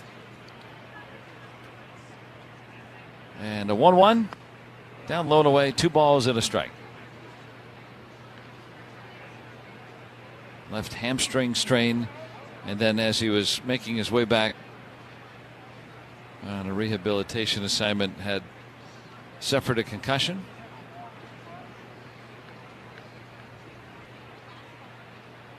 Two balls and a strike. Here's the pitch. Swing and a foul back. Inside fastball at 94. 2 balls, 2 strikes.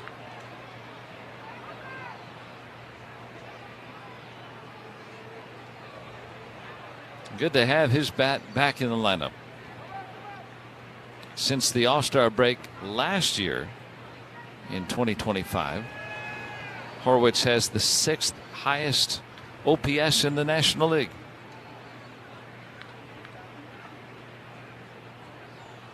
Two pitch.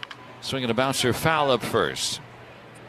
Now he won't be playing every day right away. They have a schedule or a map plan. Make sure that as he returns to play, not being used every inning.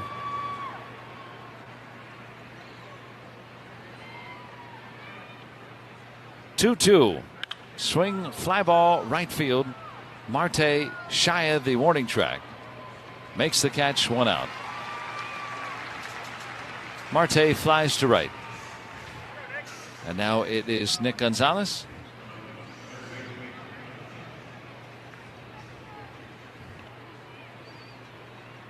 Oh for 2 today.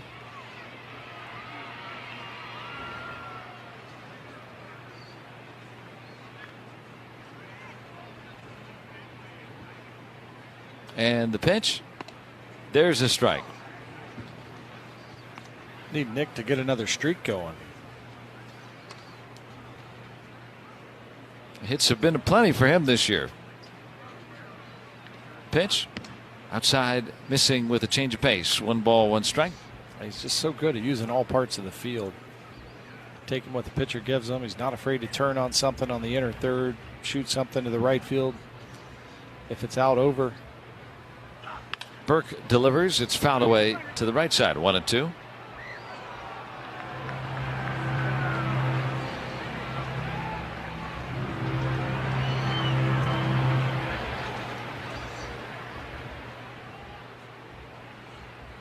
Here's the pitch. And a swing and a foul tip struck him out. Went with a changeup down and away. 10th strikeout by Reds pitchers today. 2 up and 2 down in the Pirates' 7th. And now Andy Rodriguez. Grounded out twice today. That was as a left-handed batter. Friday, he got his first hit of the season as a right-handed batter. As he bats here, there's a strike. The previous hit was also in this ballpark.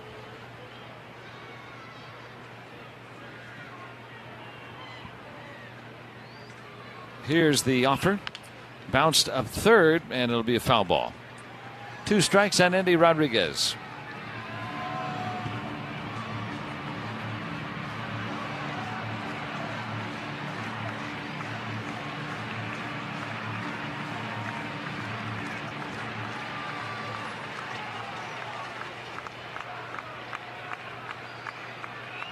Nine to 1 Reds here in the 7th.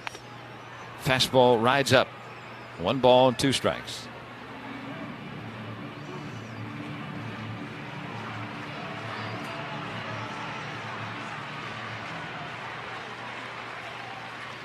Burke back to work, and his pitch, strike 3 call. No recourse for the Pirates. 2 more strikeouts here by Burke in this inning, and we'll go to the 7th inning stretch in Cincinnati. The 3 batters over the minimum for Drew Rasmussen, just 3 base runners in 7 shutout innings, and he did it on under 90 pitches. His 2nd home run of the ball game, and he sets a new career high. 6 runs driven in today. The damage, it's been done. 2 home runs in the inning. Manny Machado ties the game with his 2-run shot, and then Jackson Merrill puts him on top. Padres lead it 5-3. Abrams with 2 on the day. James Wood joining him with a multi-homer game. He's got 30 this season, and the Nats have double digits. It's 10-5. Out the side for the 3rd time. Day is done for Jacob Mizorowski. He's struck out 12, including the first 7 he faced today, a new franchise record.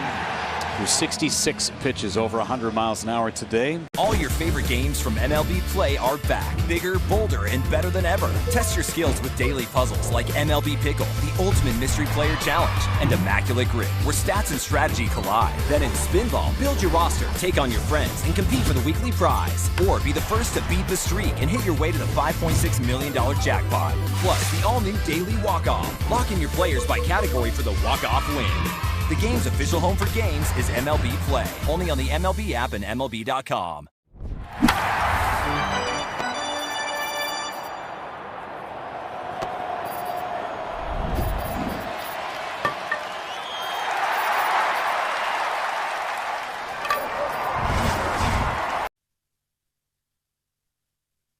The MLB app. Yeah, it's got game. This game. These games. All the games. Pre-game, post-game, and everything in between. This is baseball your way. With real-time stats, scores, breaking news, and custom content that hits every time. Because you choose the teams and pick the players you want to follow. So when they catch it on the field, you catch it on the app.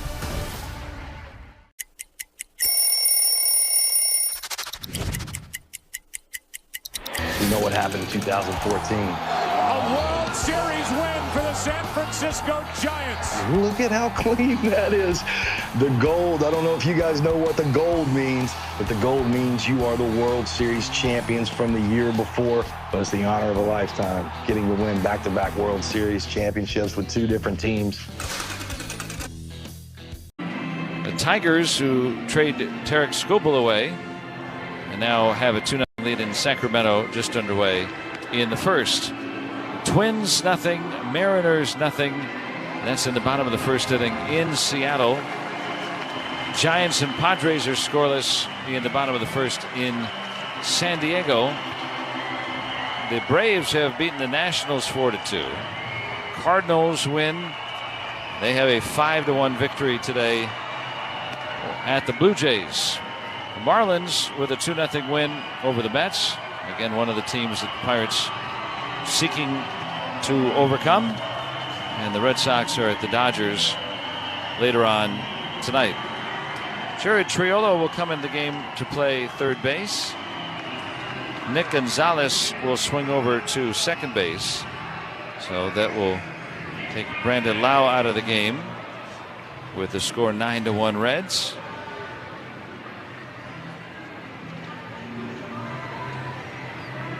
Johan Ramirez continues.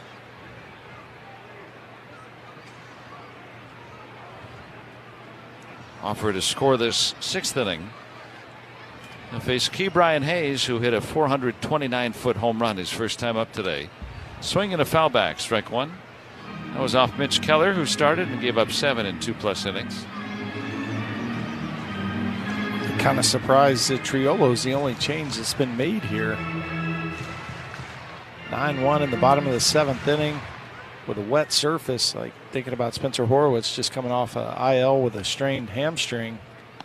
0-1 is high and in, 1-1. Pirates have Rafael Flores Jr., Henry Davis, and Marcell Ozuna on their bench. Ozuna does not play the field. Davis catches only, but Flores can play first. Pitch, a strike.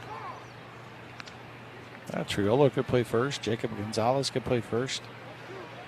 Donnie Kelly telling reporters that yesterday, as with Ryan O'Hearn out for a good while.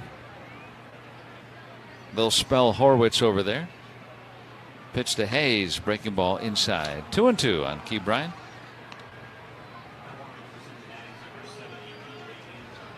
TJ Antone is getting loose in the Reds bullpen. Last half of inning number 7 here from Cincinnati. 2-2 from Ramirez. Hayes tried to hold up, and he did. That'll make the count 3 balls and 2 strikes. Reds leadoff man.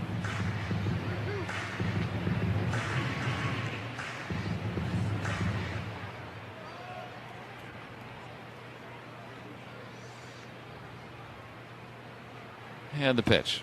Swinging a ball driven to center. But Garcia is there, and Hayes lines out to begin the Reds' 7th inning. 9-1 Cincinnati. Here is Ellie De La Cruz. He struck a 2-run single back in the 3rd. 1 out of 3 today.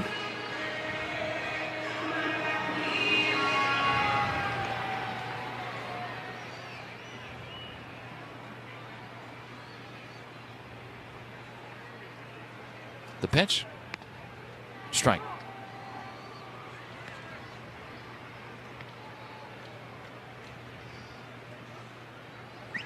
Reds are poised to take 3 out of 4. They lead 9-1.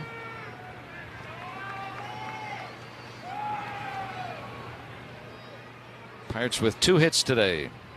Swing and a miss, 2 strikes on Ellie De La Cruz. That's a good looking breaking ball right there from Johan. Underneath the hands of Ellie De La Cruz, heading quite a bit out in front as well. Again, it goes back to getting strike 1. If you can throw it, show that you can throw it in the zone. 0-2, swing and a foul tip struck him out. 96 from Johan Ramirez, 3rd strikeout in an inning and 2/3 of relief today. He has among the most relief pitcher strikeouts in the National League.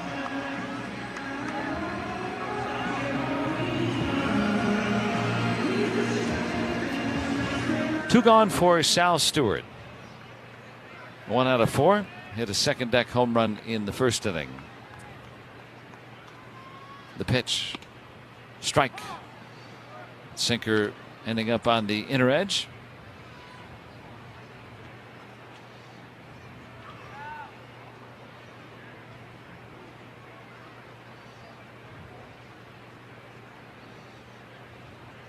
Here's the pitch. Off the end of the bat to right, and right at Valdez in a few steps to make the catch, and the inning ends. So Johan Ramirez retires the side in order in the 7th. We'll go to the 8th in Cincinnati. The Pirates.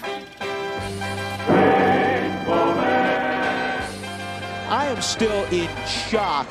I don't know if I've ever seen this. I've never seen it on the big league level. Never seen it in my 22 years where the opposing ball club comes out to help the grounds crew. They're getting drenched. A few of them are even carrying sandbags around. Shane Victorino's running around. He's yelling out directions, and the crowd giving the Phillies a big round of applause. You could describe Tulsa as a big, small town or a small, big city. Tulsa is a very mixed city of arts and film and sports. I mean, it's a true melting pot of all kinds of things. professional baseball in Tulsa. It's actually older than the state of Oklahoma. It's nice to play in front of, fans that you see on a daily basis.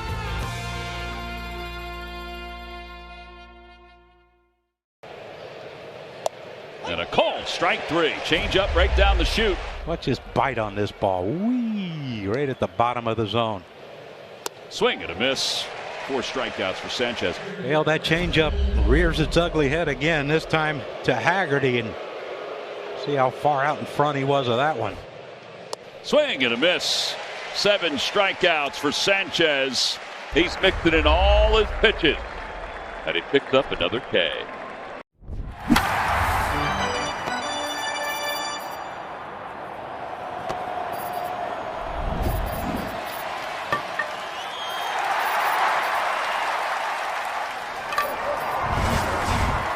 Or dealer wait times. That's one smart bell. Top of the 8th coming up. Pirates coming to bat down 9-1, and we'll pause 10 for an ID on the Pirates Radio Network.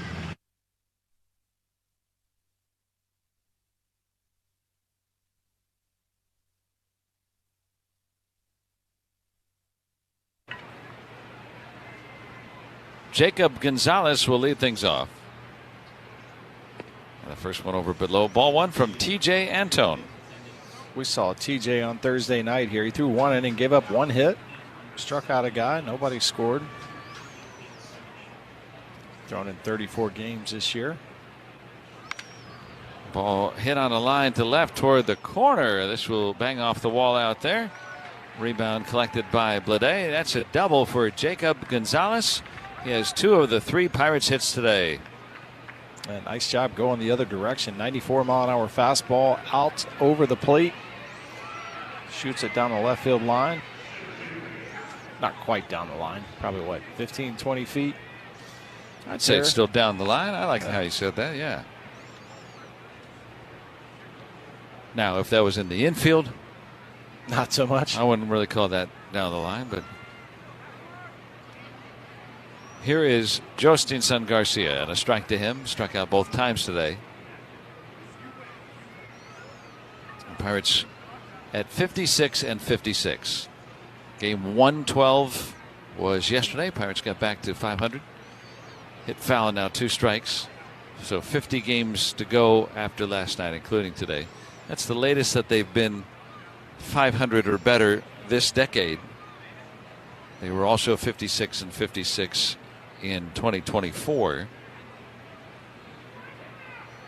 at the 112 game marker. So the final 50 games of the season, will the Pirates maintain what they've built this year, perhaps improve upon it, and get back into that wild card standing? They're certainly in the picture. Fouled back at 2 strikes. We'll find out.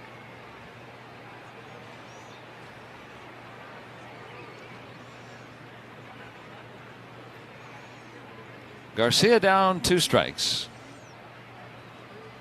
Antone, the right-hander, delivers, swinging a ground ball right to short. Cannot advance the runner. De La Cruz throws him out 1 away. TJ Antone has had TJ 3 times. Tommy John surgery. Just the 3rd major league pitcher to come back to the major leagues after undergoing that elbow surgery 3 different times. Do you know the other 2? I think Jason Isringhausen was the first one, right? Yes, he was the first one. I was trying to think chronologically. Braves left-hander was the other one. Minor? Good guess. Hit foul, strike 1. A reliever, Johnny Venters. Oh, I should know that. And so Antone the 3rd. Antone was drafted 12 years ago by the Reds. I can't believe I didn't remember that. I did some rehab with Johnny. Oh, is that right? Mm-hmm. Well, maybe he was on number 2 at that time. Might have been. Yeah.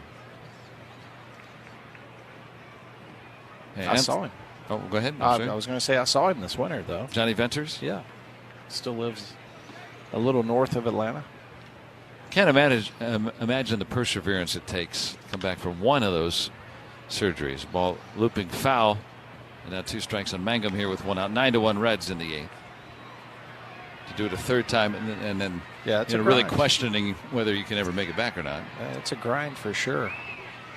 One of the greatest stories of perseverance is Aaron Barrett, the Nationals, when he had his. I think he had it twice, and then that second time had a major fracture with one of the bones and had to have a bunch of screws and plates put in. And Mangum down on the foul tip. He's the second out. That leadoff double still there. Triolo will get a net bat. 9-1 Reds here in the 8th inning. Ole Miss guy, right? That's right. Yep. Aaron Barrett. Good human being. Great human being. He married a girl. Her father was a doctor in my hometown. Dr. McGatt. 6 degrees of bat caps. That's right. Every 8th inning. Had that for you.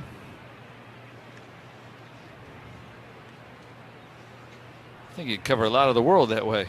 6 degrees of mat caps. 1-0 to Triolo. He'll look at a strike. 1-1.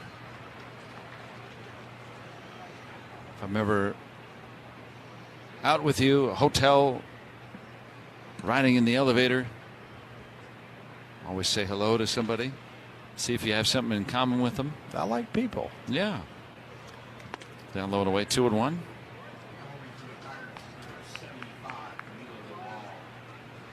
New Pirate, Camilo Doval, is getting up in the bullpen. Try to get him some work on this sunny afternoon here in Cincinnati. A little bit up, 3-1. Dreary and gray and rainy for most of the first half of this game. And we took a 25-minute break to make sure that the field would be in decent condition. Half swing he went. 3-2 now on Triolo. Grounds crew doing it in the midst of that rain, and then not too long after that the rain lessened and then went away.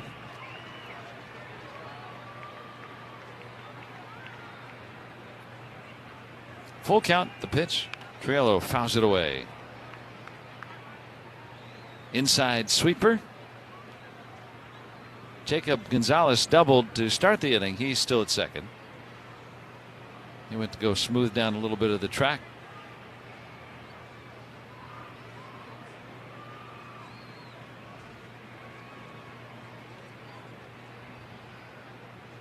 Antone looks back at him, and the pitch home. Swinging a ball poked back of second. That's going to be down for a base hit. Jared Triolo comes through with a 2-strike, 2-out RBI single, and the Pirates get one back. It's 9-2 Cincinnati. I just went down and got it right there. That was a sweeper down below the zone. Not a bad pitch. Tough pitch to hit, but Jared didn't exactly hammer it, but got plenty enough of it to get it into the outfield to get the RBI. And for Triolo, RBI number 20. Reynolds has the other run batted in for the Pirates today. That came back in the 4th inning off Red starter Chase Burns. He went the first 6. Here's the pitch. Swing and a foul tip, and strike one.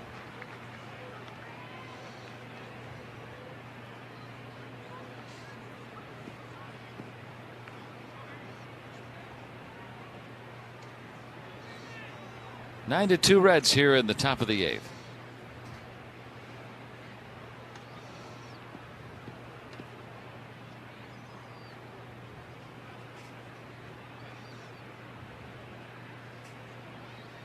Antone on an 0-1. Swing and a miss, 2 strikes.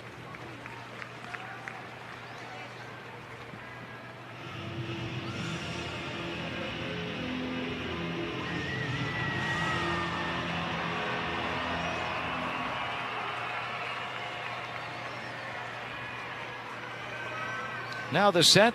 Here's the pitch. Bounce softly foul. Today's attendance figure, 23,878.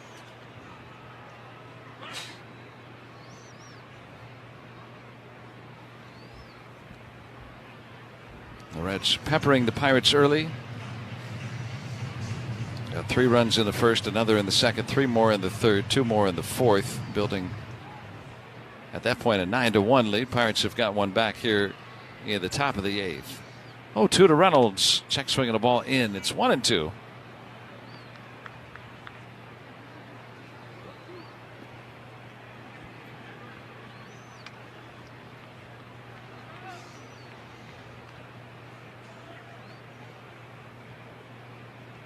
Antone is ready. His 1-2 coming.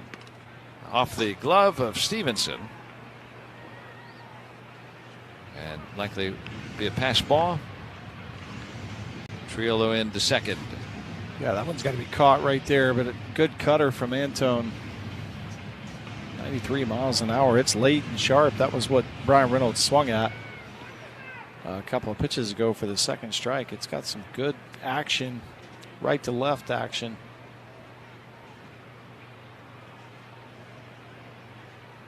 Now 2 balls and 2 strikes. So the pitch way outside. Sweeper didn't sweep. Must be dirty. Reminds me of Dora the Explorer. Swiper, no swiping. Sweeper, no sweeping. 3-2 with Triolo at second. Swinging a foul back.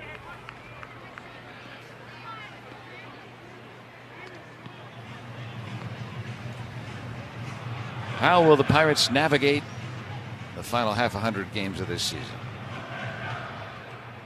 On to Milwaukee for the first of 4 tomorrow. They'll miss the Miz, not scheduled to pitch. At least not on the pitching form that we see. 3-2 coming. Outside, and Reynolds will work a walk. The Pirates have reached 3 out of 5 here in this 8th inning, and that will bring up Valdez. Well, if he can connect, it'll be a 4-run game, adding to the intrigue. We're in the 8th.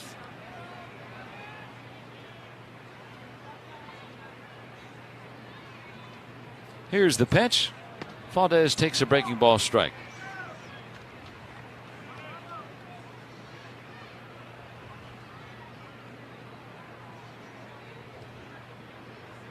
Triolo at second, Reynolds at first. Here's the pitch.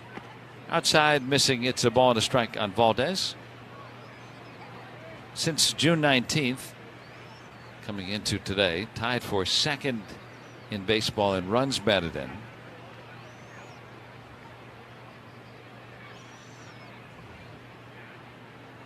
Two on and 2 out. 1-1 from Antone. Breaking ball strike. Now 1-2 on him.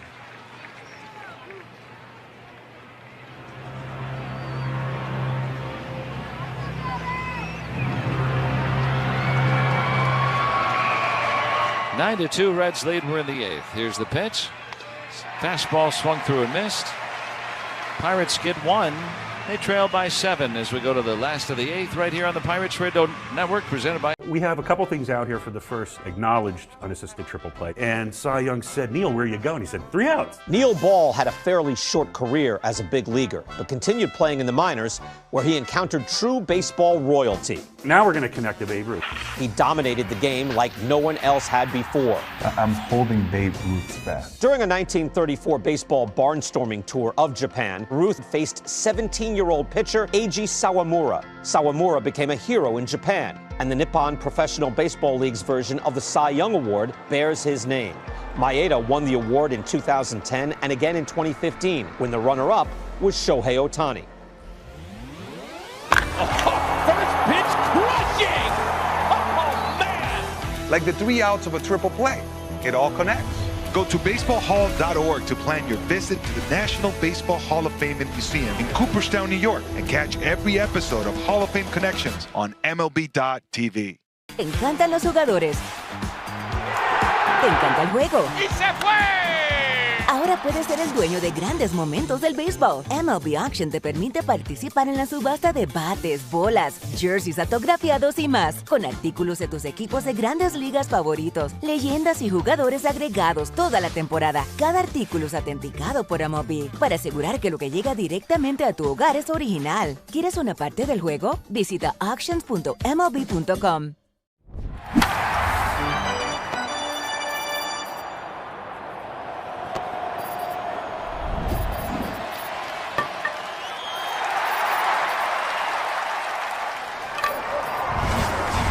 in the future. Coppers. Pirates score in the top half now, trail 9-2. And the newest Pirate just arriving today. He's on the pitch. It's Camilo Doval. Well, we're excited to see him out there. Came over in the trade with the New York Yankees. He's been really good, Joe. When he's been pitching on the road, he's got a 1.86 ERA. That's 4 earned runs in 19 1/3 innings of work this year. 24 appearances. Opponents only batting 159 against him. The struggles have been when he's been at home as a member of the New York Yankees. He's not throwing the ball quite as well. And will not pitch at Yankee Stadium again this year unless the Pirates play them in the World Series. First pitch is swung on by J.J. Bleday. Hit out to right field and caught. 1 pitch and 1 out for Doval. Well, that'll make you feel welcome right there. 98-mile-an-hour cut fastball got in on the hands of Bleday, just a little bit off the barrel. Hit plenty high, but just a can of corn. 1 out for Tyler Stevenson. Doval getting a lot of ground balls typically.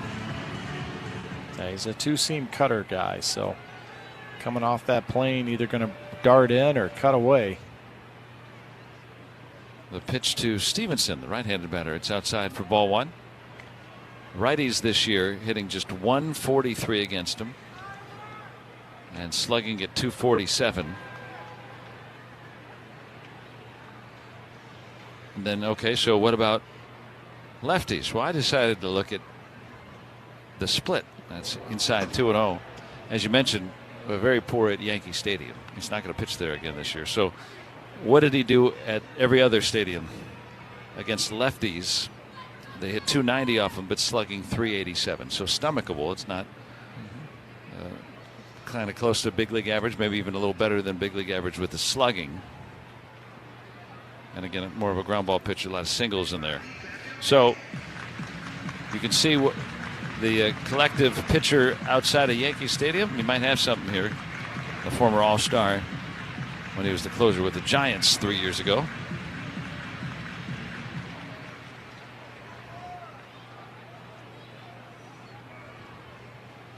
It's 2-0 on Tyler Stevenson, the pitch.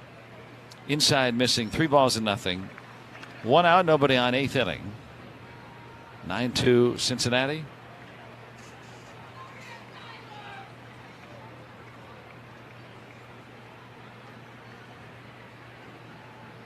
Doval on 3-0. Firing a fastball strike at 98 miles an hour. 3-1.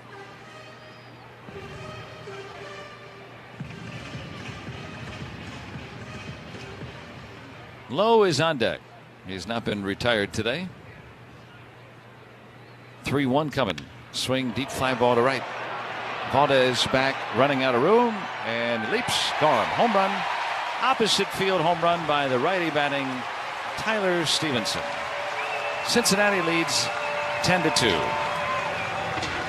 He got himself into a hitter's count right there. Got a cutter out over and didn't hit it all that great, but here at this ballpark, leaving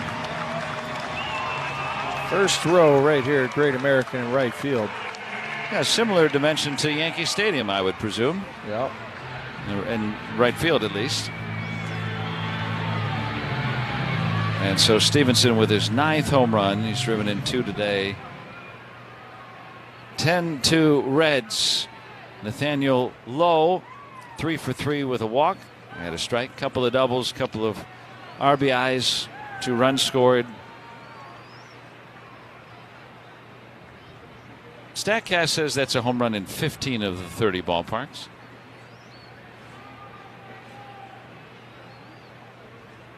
Endy Rodriguez is going to come out and meet Doval, who has surrendered a home run here in his Pirates debut today.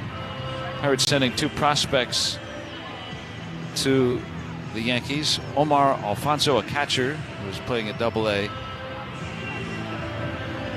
And then Luis Cruz, an outfielder in the low minors.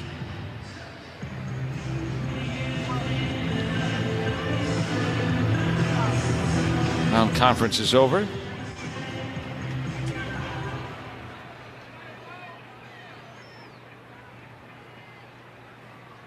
One strike on Nathaniel Lowe.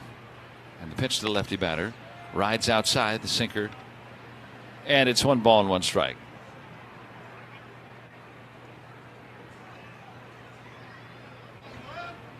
Pirates will win the season series over the Reds 7-6 if the Reds win today. They're up 10-2. Fouled back. 1-2. The Reds have won 5 games against the rest of the NL Central. They'll have won 3 in the series if they prevail today.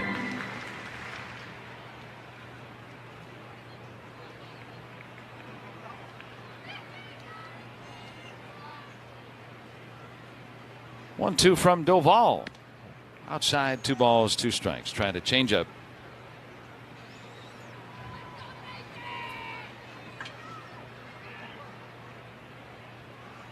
Doval with 109 career saves, and as you quipped yesterday, I said it was more than every current Pirate combined. There's a swing and a miss, and has his first strikeout as a Pirate. First time anybody's retired low today. 2 outs for Dane Myers. And you cleared your throat. Well, just uniform personnel. Yeah. Yes, you had more saves than Doval has now. But it gives the Pirates an option if he pitches well, for the late inning mix. A right-handed pitcher. And a pitch timer violation on Doval. So it's 1-0 on the hitter Dane Myers. Stevenson has homered here in the 8th. It's 10-2 Reds. On the pitch to Myers, swinging a foul back. And it's 1 ball and 1 strike.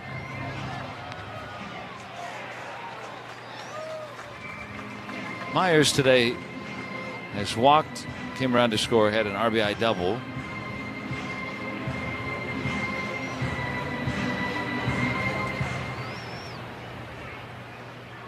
Playing some music from Maneson's Coolio. And that's down low, 2-1. Oregon at a baseball game. Love it.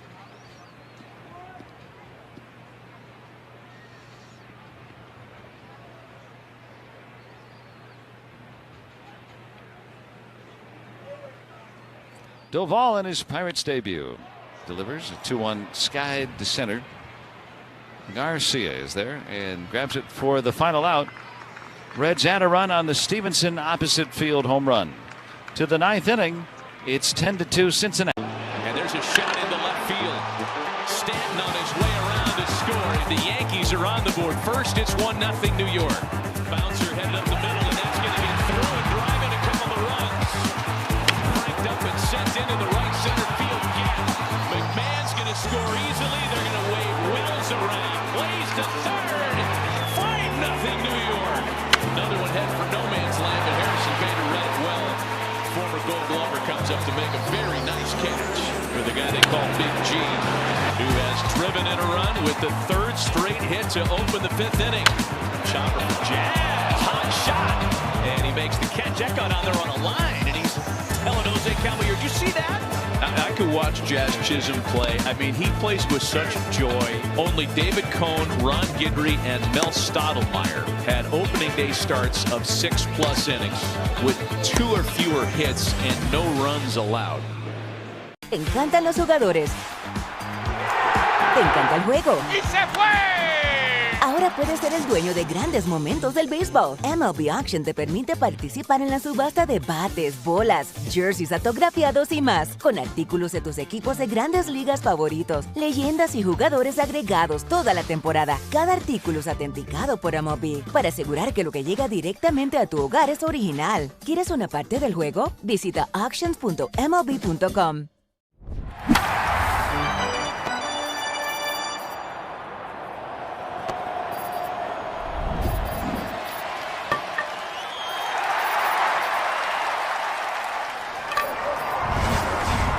Progressive Casualty Insurance Company, affiliates, and other insurers. Covered subject to policy terms. Not available in all states or situations. We go to the ninth inning, and it's now 10-2 Reds. Spencer Horwitz will lead it off, and they'll face right-hander Zach McCambley. Now the Rule 5 pick. Phillies selecting from the Marlins. Oh, sorry. No, that's right, yeah. Zach McCambley, let me just tell you what I do know. We saw him pitch yesterday. There's a strike to Horwitz. I have to remind myself of that sometimes. Tell him what you know. Well, I read this little note, and well, he is a Rule 5 pick. You are right. Yeah. The pitch, and it's 2 strikes. Yeah, then he was sent back to Miami, and then the Reds traded for him. Okay, there we go. I got confused trying to read this. So because he was returned, he's not a Rule 5 pick anymore. But he was a Rule 5 pick. That's outside 1 and 2. Does that make sense? Mm-hmm. So the Reds, they've sent him down many times this year. But if you have a guy that's a Rule 5 pick and you trade him without him being returned, he's still a Rule 5 pick. Here's the pitch. Hit foul. 1 and 2. So that means he has to stay on the big league roster the whole season. Yeah. Nick Birdie comes to mind, an oft-injured hard thrower that the Pirates had, a relief pitcher for many years. He was a Rule 5 pick for parts of 3 seasons because of limitations because of injuries, and then the Pirates cut ways with him. But he was still under that Rule 5 designation all that time with the Pirates. Ground ball to second, and McLean will toss on the first one out. Nick Gonzalez is coming up. Reds are going to win 3 out of 4 in the series following the Pirates' 2-4 homestand. And this reminds me a little bit about where the Pirates were after that Atlanta series. They dropped that series, fall to 500. And you said, oh no, there's a swing and a miss, strike 1. Pirates are slipping. And they were. And then they played the Brewers, and they swept them going into the All-Star break. So you never know what's right around the corner in baseball. They have not played well on the homestand overall, and really not well on this particular series. And then that all can change tomorrow night. Yep. And yeah, well, they go into Milwaukee and sweep them in a 4-game series. They're baseball's darlings all of a sudden. Yeah, you're coming home for the next homestand going, yeah, coming off a 5-3 road trip. There's a strike. Yeah, good way to put it. So, but anytime you have a series like this where kind of expected to, hard to win a 4-game series, but kind of expected to win it, where the Pirates are and where the Reds are going into the series in the standings. Bouncer back to McCambley. Juggled momentarily, but he hasn't. On to first for the second out. Then you think, well, all right, well, you have a little less room for error. And the Pirates now are on the outside looking in. But you get hot and changes a lot.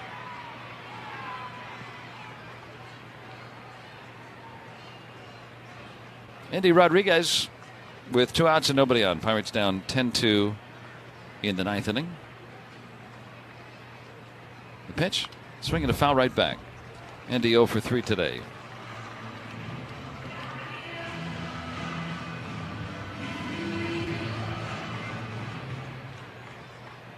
Pirates have had a winning record in August 3 times this century. Need one this August to be sure.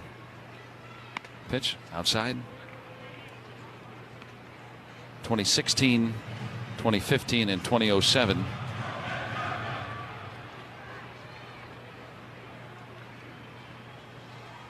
They've only had 10 wins in August once. That was this decade. That was in 2023. Swing and a fly ball left field to Blade. And he got it. And it's mostly Reds today at 10-2 Cincinnati victory in the finale. And we'll give you all the totals and the scores around baseball, our post-game show to follow along the Pirates Radio Network presented by Iron City and IC Light.